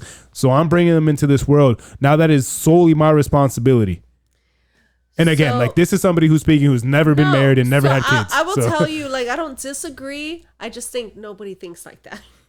Damn. And that's the problem. No, I think like that. You think like that, but it's very rare. So I see people that are more worried about the relationship, even women. And I can say this because I don't give a shit. Women use their children as crutches to make a relationship work or not work. And when it doesn't work, they use their kids as leverage. And that's disgusting to me. And I say women because I'm sure men can do it too, but women usually... But the legal system doesn't really allow it as much with the men. So it's for me disgusting to see a woman that's using their child who is so innocent that didn't ask to be brought to this world as leverage so they can keep a shit ass man. Like I see it all the time. I see it all the time. And I'm just thinking, but you know that this child is a commitment forever, whether this man decides to walk away or not, or vice versa, because I've seen women walk away too. Like I will never discredit a man. I know a lot more beautiful, dedicated fathers than I know mothers. And I know good mothers, but it's more rare. It's odd, but I know a lot of shitty moms. I think part of that might be just because it's like I think as men we're like already like genetically predisposed to like provide and protect and things of that nature. I know like moms or women are more like nurturing and things like that, but like sometimes. it is in a guy's DNA, like because I mean I see it with some of my friends that they're like trying to like, you know, they're doing all these things for like some random ass bitches. I'm like, dog, like that random is not going to be there tomorrow. Like for what? But it's like I think it's just like in our DNA to want to provide, want to be able to means that give person is a decent man too. Yeah, and like I think all my like I like to believe, and I think that you know I've vetted out my friends well enough that like my immediate friends, my close circle of friends are really, and I can't say men and women because I have both, are dope ass, dedicated ass parents. They work hard. They're genuine and they're supportive. Like, you know what I mean? So not all my close friends are parents, but I know that if they were, they'd be a good parent. Yeah, you know what I'm saying? for sure. And I feel the same way. I don't like to have shit ass people in my life. Right. Whether you're not a parent or not. You're not a parent, but I know that you wouldn't be a shitty parent. Yeah. I know. It's weird because I always secretly call you like, oh, he's my bestie. But genuinely, like, I think we could be best friends because we are, it's like whatever I lack, you kind of have. And then you understand me in a way, oddly, I'll say this out loud, I don't give a shit, that I feel understood by you without having to explain myself. And that's rare. That is the worst thing I feel is someone that I am very connected to that doesn't understand anything about me, that I'm always having to explain, always having to be like, even a joke. It's not a joke if I have to be like, well, I meant. It's not funny anymore. It's not funny. I'm tired at this point. Now I'm like, oh, why did I say this joke? You know? It opens a whole can of worms. It's like, fuck, I wasn't ready for this. And the thing is that I don't assume that I'm easy to understand because I probably am not. But I assume, and maybe I'm an ass, maybe I'm not, that I'm honest and open enough that people who pay attention can get it. Yeah. But most people don't pay attention. Like, I'm learning. The most unfortunate truth. Yeah. I mean, a lot of people, and again, like just nowadays, it's a lot easier to be caught up in your own world and just, again, just put yourself in the echo chamber and surround yourself with people that that's why are just gonna tell you what you want to hear and shit like that. And, I mean, kind of back to like most of my friends, not most, all of my friends are 15-year plus. Like, I don't like bringing people around that I feel like are gonna be fucking annoying or cause problems or like fuck annoying. like, or just do like, I can still fuck with you, like we can still be cool, but like that I'm gonna keep you Friendship in my inner circle is different than we cool. Yeah, I'll see you on the other side. It's like, I see you when I see you or whatever, but like there's just a very small amount of people that I'm actually like, when you're like, my family, my, everybody, my sister, all that shit, like, and all my friends, like I try to make sure that it's like, you're stuck with me. We're family. Like you don't No. If you're watching, friends, no, my friends know. And the thing is, because I don't switch up my friend, like I'll invite you. I'm a very inviting person, but it's based on energy. So right. When I say jokingly, like, oh yeah, we can be besties, I mean that shit. It's not, it's jokingly, but I mean that shit because I don't ask anybody who's been on my show if I said that. Yeah. Like I can tell when the energy can be reciprocated and when they can genuinely understand and I can understand. I genuinely do think that we can probably be like besties. Like I could probably hang out with you and whatever. But it's rare for me to feel that way. So the last time I met somebody, at this point it's over a year ago. That's crazy. I won't say her name, but she instantly gave me that feeling, and we've been friends ever since. And I'll thank an ex for that. But but she is one thing you can thank him for. No, I'll always thank this person for a lot of things. Ixnay on the X thing. No, but she was an instant, like I can tell she's a lifer. Yeah. But for me, I don't say that lightly and I don't say that often. Before her, my closest last friend was about 15 years ago.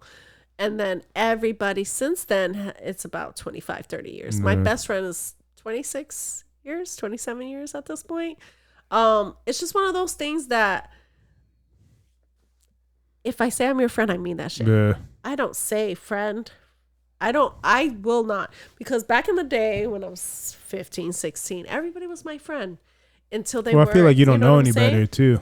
No, and I was that person that embraced everybody. It didn't matter because who was I to judge you, right?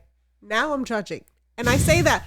No, and I don't say that like I'm constantly judging you. But now I have to discern, right? Because as you get older, you're like, shit, it's not judgment, it's discernment. And if you're a shitty ass person, why would I have you in my circle? If I know I can't trust you, if I know that you speak ill of all your other friends, I'm not going to be any different. Yeah, people have their own agendas. And I had to learn that too. shit. Yeah, I had to learn that.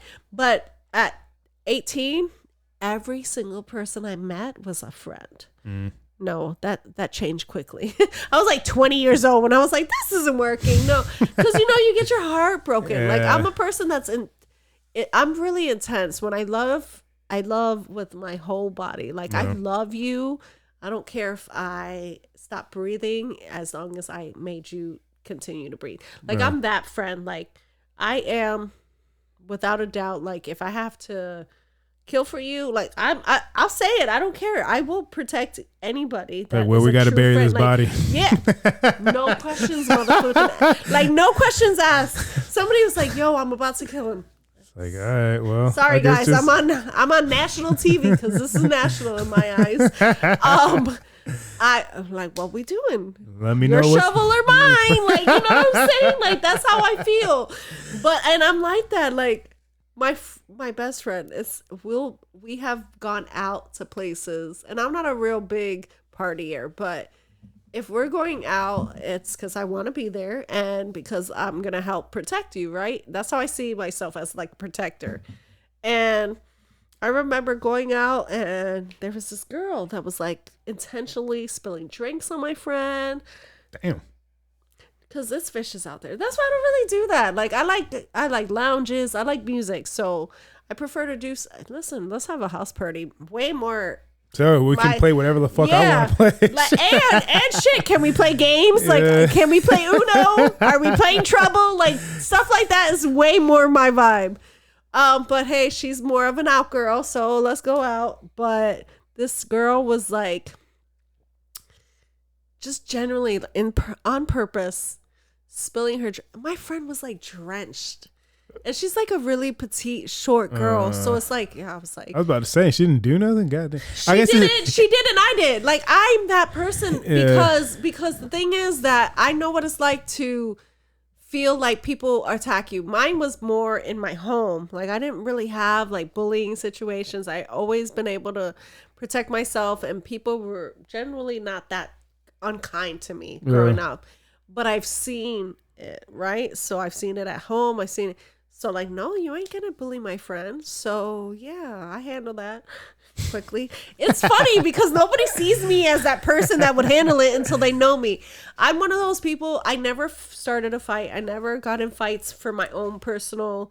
I didn't have issues like that. It was always to defend. Yeah. Whether it was my brothers, my sister. My sister got herself in some stuff that I'm like, this is your fault, but I got you. But I'm still gonna get you. We're gonna talk about this later. 4.5, 5 years later, you know? Oh, younger. I remember fighting a girl that was my sister's age because my sister started. My sister had a mouth, but then would stop, and then hey, somebody's bothering me. You know, growing up, I was always fighting, but it was never my own battles. Now I just fight. I haven't fought in a long time. Well, please don't let me fight. No, because like we're grown and we're not doing that. But like you're not going to intentionally hurt any of my people that I love. Yeah. The last thing was that girl. She was and she kept spilling. I'm talking about like full drinks all over my best friend, and I was like, just because women are like that. So women tend to be. I'm not sure about men because I'm not a man, and men aren't usually petty with me. But why I try to avoid certain things like clubby, really young-minded clubby situation. I hate that shit. Is because of that. Like you can't be too cute. You can't be too pretty. Yeah. You can't have a beautiful smile. You can't be with a pretty outfit because the young-mindedness is like, hey, I'm gonna spill my drink on you. I mean, she was drenched. And you knew better than to drench me, girl. Like, you weren't spilling your drink on me. Because one thing is, like, I'm a soft person. Like, I like to be kind and everything. But I can be very vicious. Like, there's two sides of me. Like, I'm very But it's always to protect. It's never because I started some drama. Never. Yeah, no, I was drama. the same. I know the first referral that I ever got was in first grade, but my friend. How did you? In first grade, you lived in Florida. Because who's giving you a referral in first grade? Well, because my friend was getting beat up. He was getting bullied, and he was the guy was on top of my friend, just like bullying him and shit. So I threw the guy off of him, and like looking back on it, this actually could have ended really bad because I literally just dropped the elbow on this kid's back. And he's like, I started crying and shit, picked my friend up and like, you good? And then I just like 6. And I just walked away. And that was it. And then like later, like, you know, they pulled me out of class and gave me a referral and everything. But I remember because like I didn't get in trouble by my parents because I told them, it was like, yeah, same. Like I fucking elbowed this kid, but like it's because he was beating up my friend. Yeah. And like I've always like I went to a private school for a little bit and I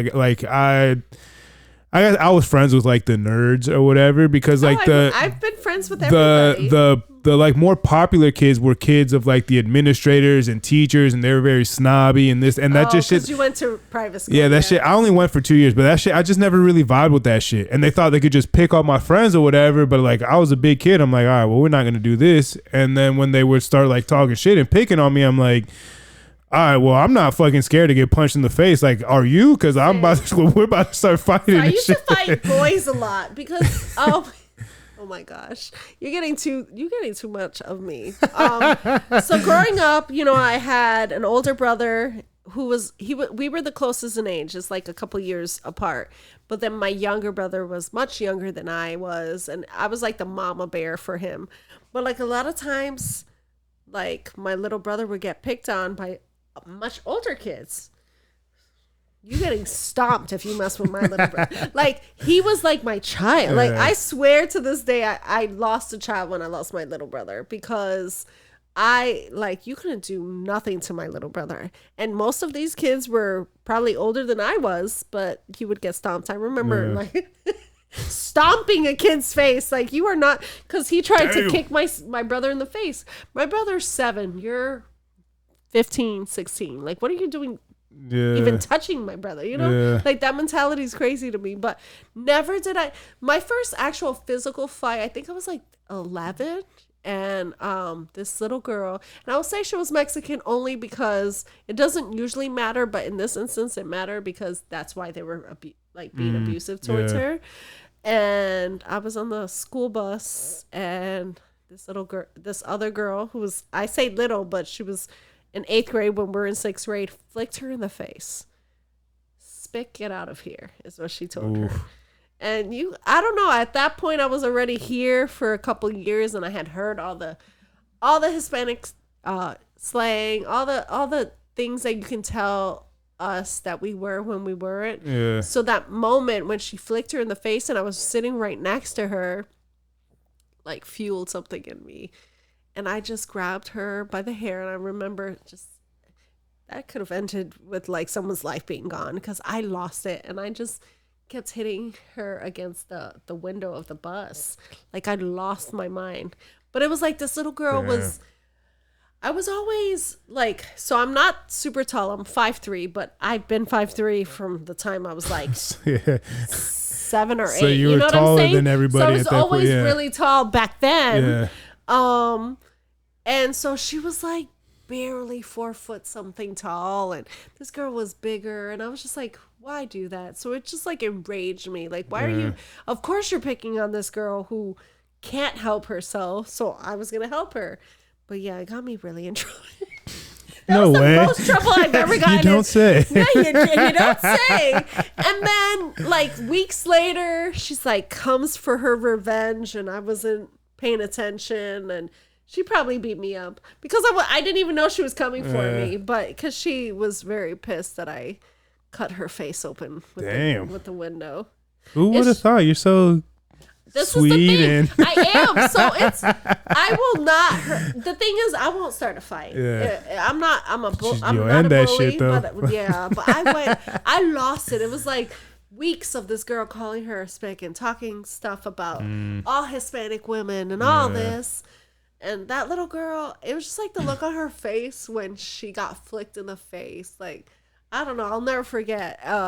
She used to call me her Selena savior, and I was not Mexican, but I was accepting whatever. She's like, "Oh, you're like a Selena. You're gonna be for the people." I remember this is like '96. I remember this shit. So, yeah, I took that shit to heart. You don't mess with her, racist ass. I know the girl's name to this day because like she stayed racist. That shit fucking. She stayed racist is what happened. I'm sure it didn't help that you fucked her up. Yeah. No, and not that it wasn't warranted. That was the most vicious I think I've ever been because I was just like, don't. Like I just lost it because you get tired. Yeah. That's one thing that I wish people knew is that we don't start, especially Hispanics, actually all brown and black people, because I'll say this, is that you don't start off being the aggressor. It's just you get tired of being bullied or being pushed. And then when we're the aggressor, then we're the bad person. Because I got in trouble as fuck. I was my little 11-year-old self. You know what I'm saying? Like barely. I weighed like 80 pounds soaking wet, but you lose your shit because you're tired of being pushed. I'm not big on. I will say this, like sometimes racism, I don't like to use that term because we use it too loosely now. Yeah. Not everybody's a racist. Oh, this white person didn't like this, or this black person didn't like this white person's whatever.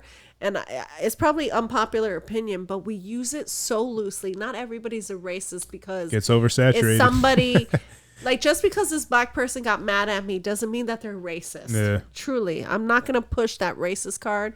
This girl was fully racist, and she used every moment to say how much she hated Hispanic people. Different. But I will say that I wish that we stopped using the racism card for just plain old a stupid person is a fucking stupid person.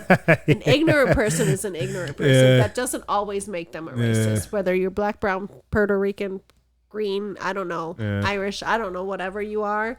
Like I'm a little bit of everything. So it's like I don't push that racism card. I remember my mom saying that all the time. Well, they must be racist if they don't. You know what I mean? It's just not. It's not so black and white either. Yeah, I mean, it's a cop out. It's easy to go to that and like get people on your side about shit, and I'm kind of the same. Like like we were talking about earlier, just kind of removing your ethnicity, removing your race, being able to take yourself away from that and look at something in its totality. But I think, to your point, like a lot of people, especially nowadays, just, with all the tension and all that shit, it's just so easy to go to that and use that as a crutch or use that as this must be it because I'm perfect and it must not be that I just offended this person. Right. They must be racist.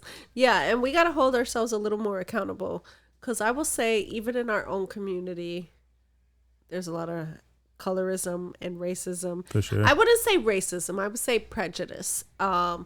Growing up, it was like, oh, es a moreno, right? That dark skin, and it wasn't like until I got older where I was just like, well, that's kind of a racist comment. And I know my family isn't racist, so we just got to be more mindful of being careful and knowing what we're saying before we say it. But at the end of the day, stop using your race as an excuse to be an asshole too.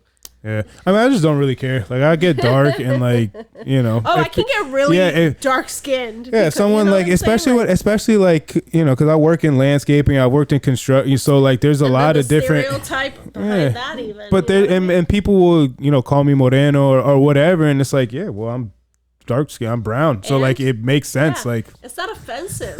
Like it's just what I am.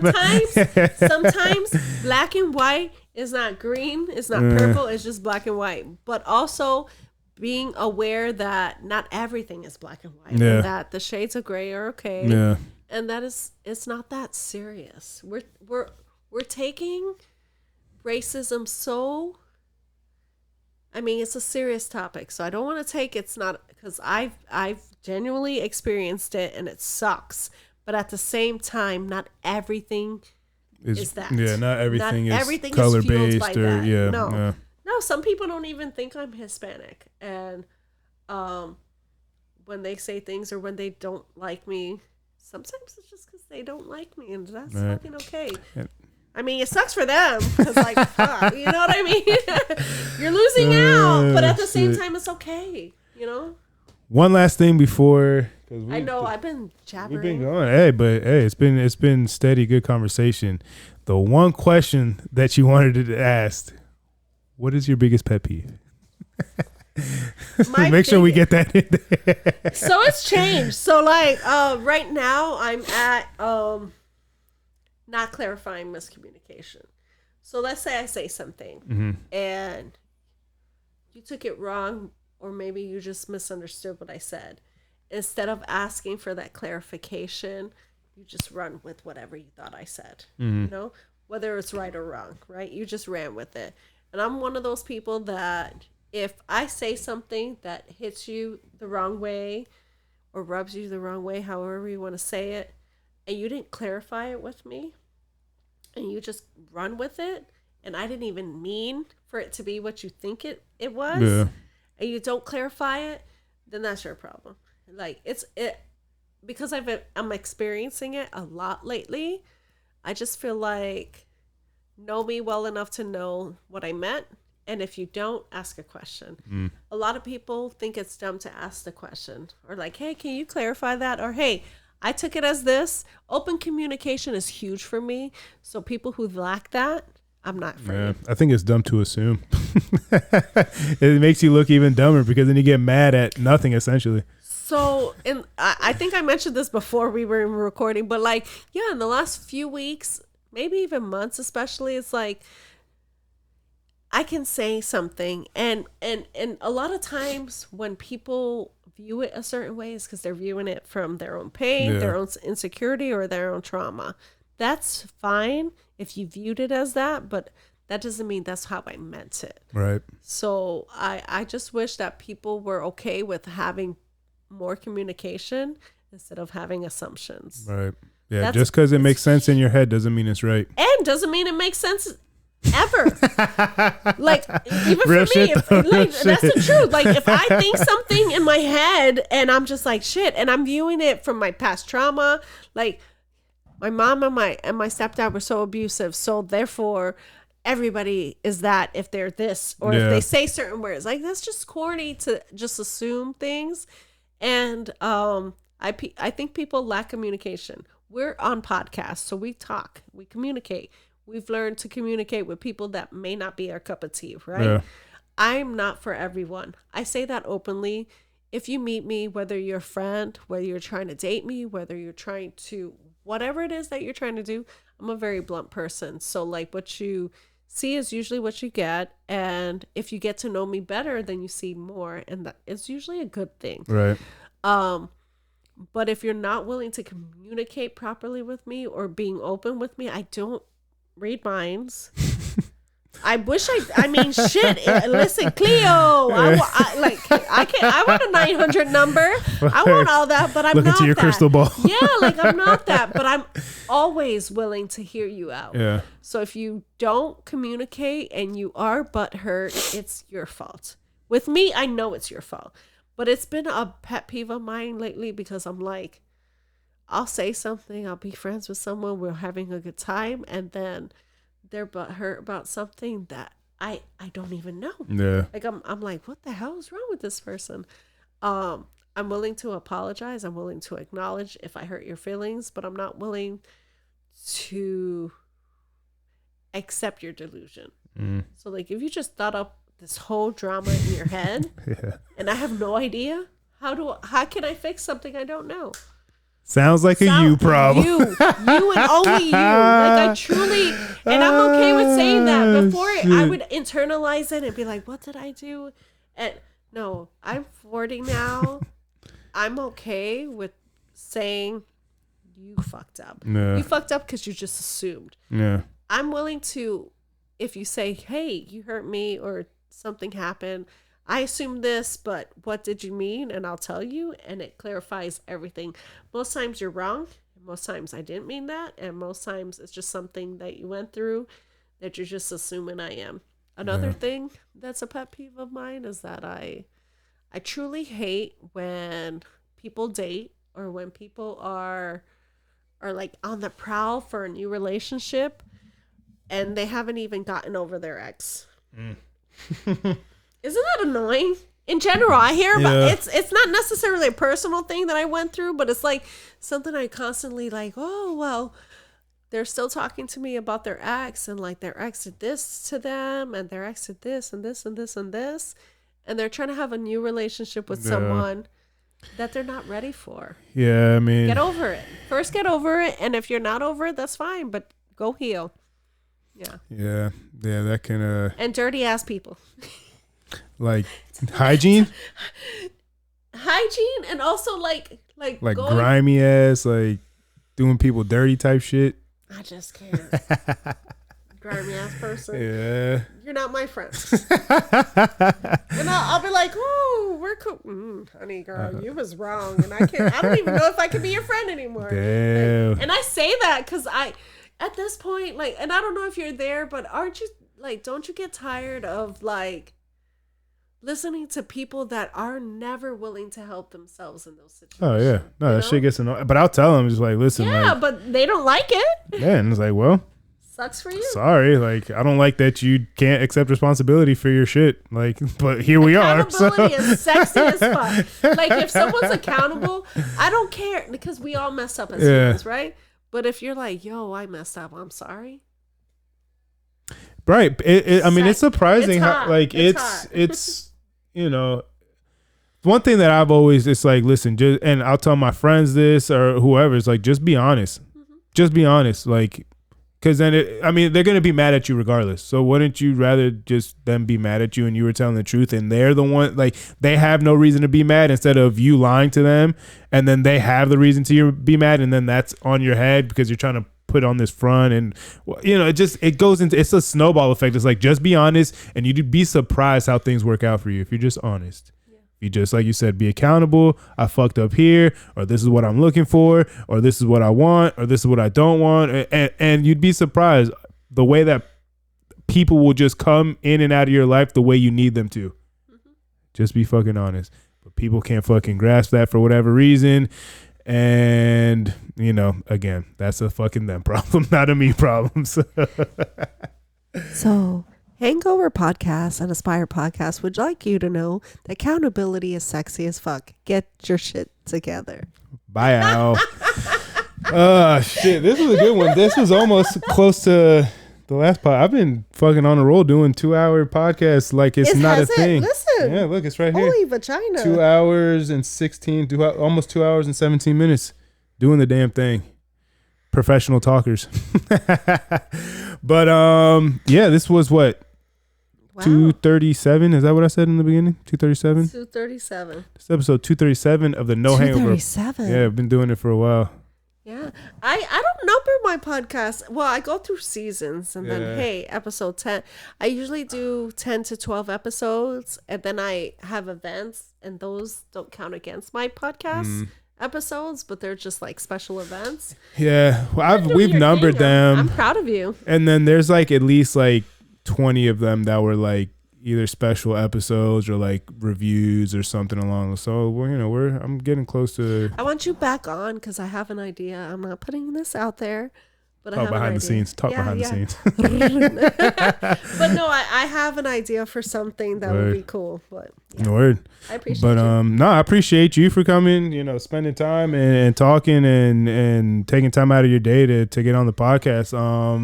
Yeah, we'll definitely do this again sometime. We'll be on each other's podcasts and shit like that. He's the homie. He's the best friend that didn't know that it was happening. You already fucking know. Yeah. But this is episode 237 of the No Hangover Podcast. As always, make sure you like, subscribe, comment, rate across all platforms. We're on YouTube, we're on Spotify, and we're on Apple Podcasts. Make sure you follow us on our social platforms, on Instagram at No Hangover Podcast, and on TikTok at No_Hangover.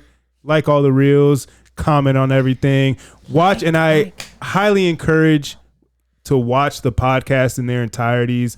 I appreciate the love on the reels and on the shorts on YouTube, but part of the reason that I did this Watch podcast, the fucking episode. There's nuance in conversation. The reels do a good job of capturing what the essence of the topic was, but there's so much nuance in these conversations, and I think that's something that's missing in life. So, do me the solid and just, you don't have to watch it all in one sitting. I know these are long podcasts, long-winded, but listen to these episodes in their entirety. Amen. Be greatly appreciated, and it'll help me a lot on getting those view hours up so I can monetize. Go watch. Do you want to plug any of your social medias and anything before we sign out? So my podcast page on Instagram is at Aspire Podcast. I am Aspire J. My website is aspirepodcast.com. I'm on YouTube, Spotify, and Apple Music. Hopefully, eventually, all platforms. So, that takes work. Go subscribe. And yeah. And before we leave, I know you said you had an event that you're doing soon. Yeah, so I don't have the date. So I have been doing the Food is Love food drives, and I've done them in different varieties, but this time it's going to be like a family event, and we are going to have just literally a sit down dinner with these people. Anybody that's in need can join. I will be sending out links and flyers out there. We're doing it a family day. You can sit there, you can enjoy. We'll have music, we'll have entertainment, and then you'll go home with groceries and things like that. So we're trying to hone in on what exactly where and what time and what date.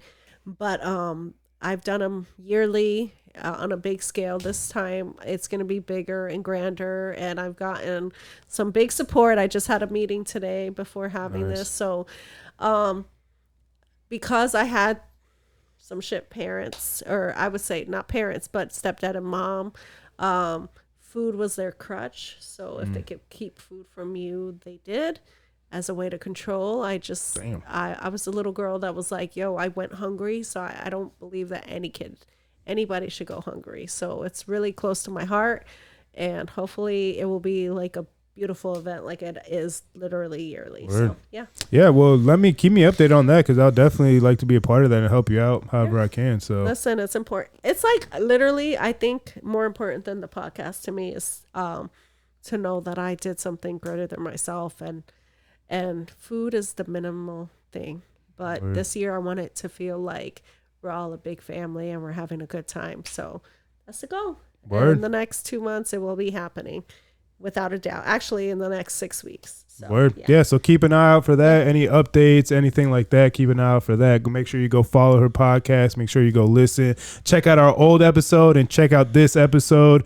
This was fun. It's always a good time. We have great conversation. I love our conversations. This is episode 237 of No Hangover Podcast. Everybody love everybody.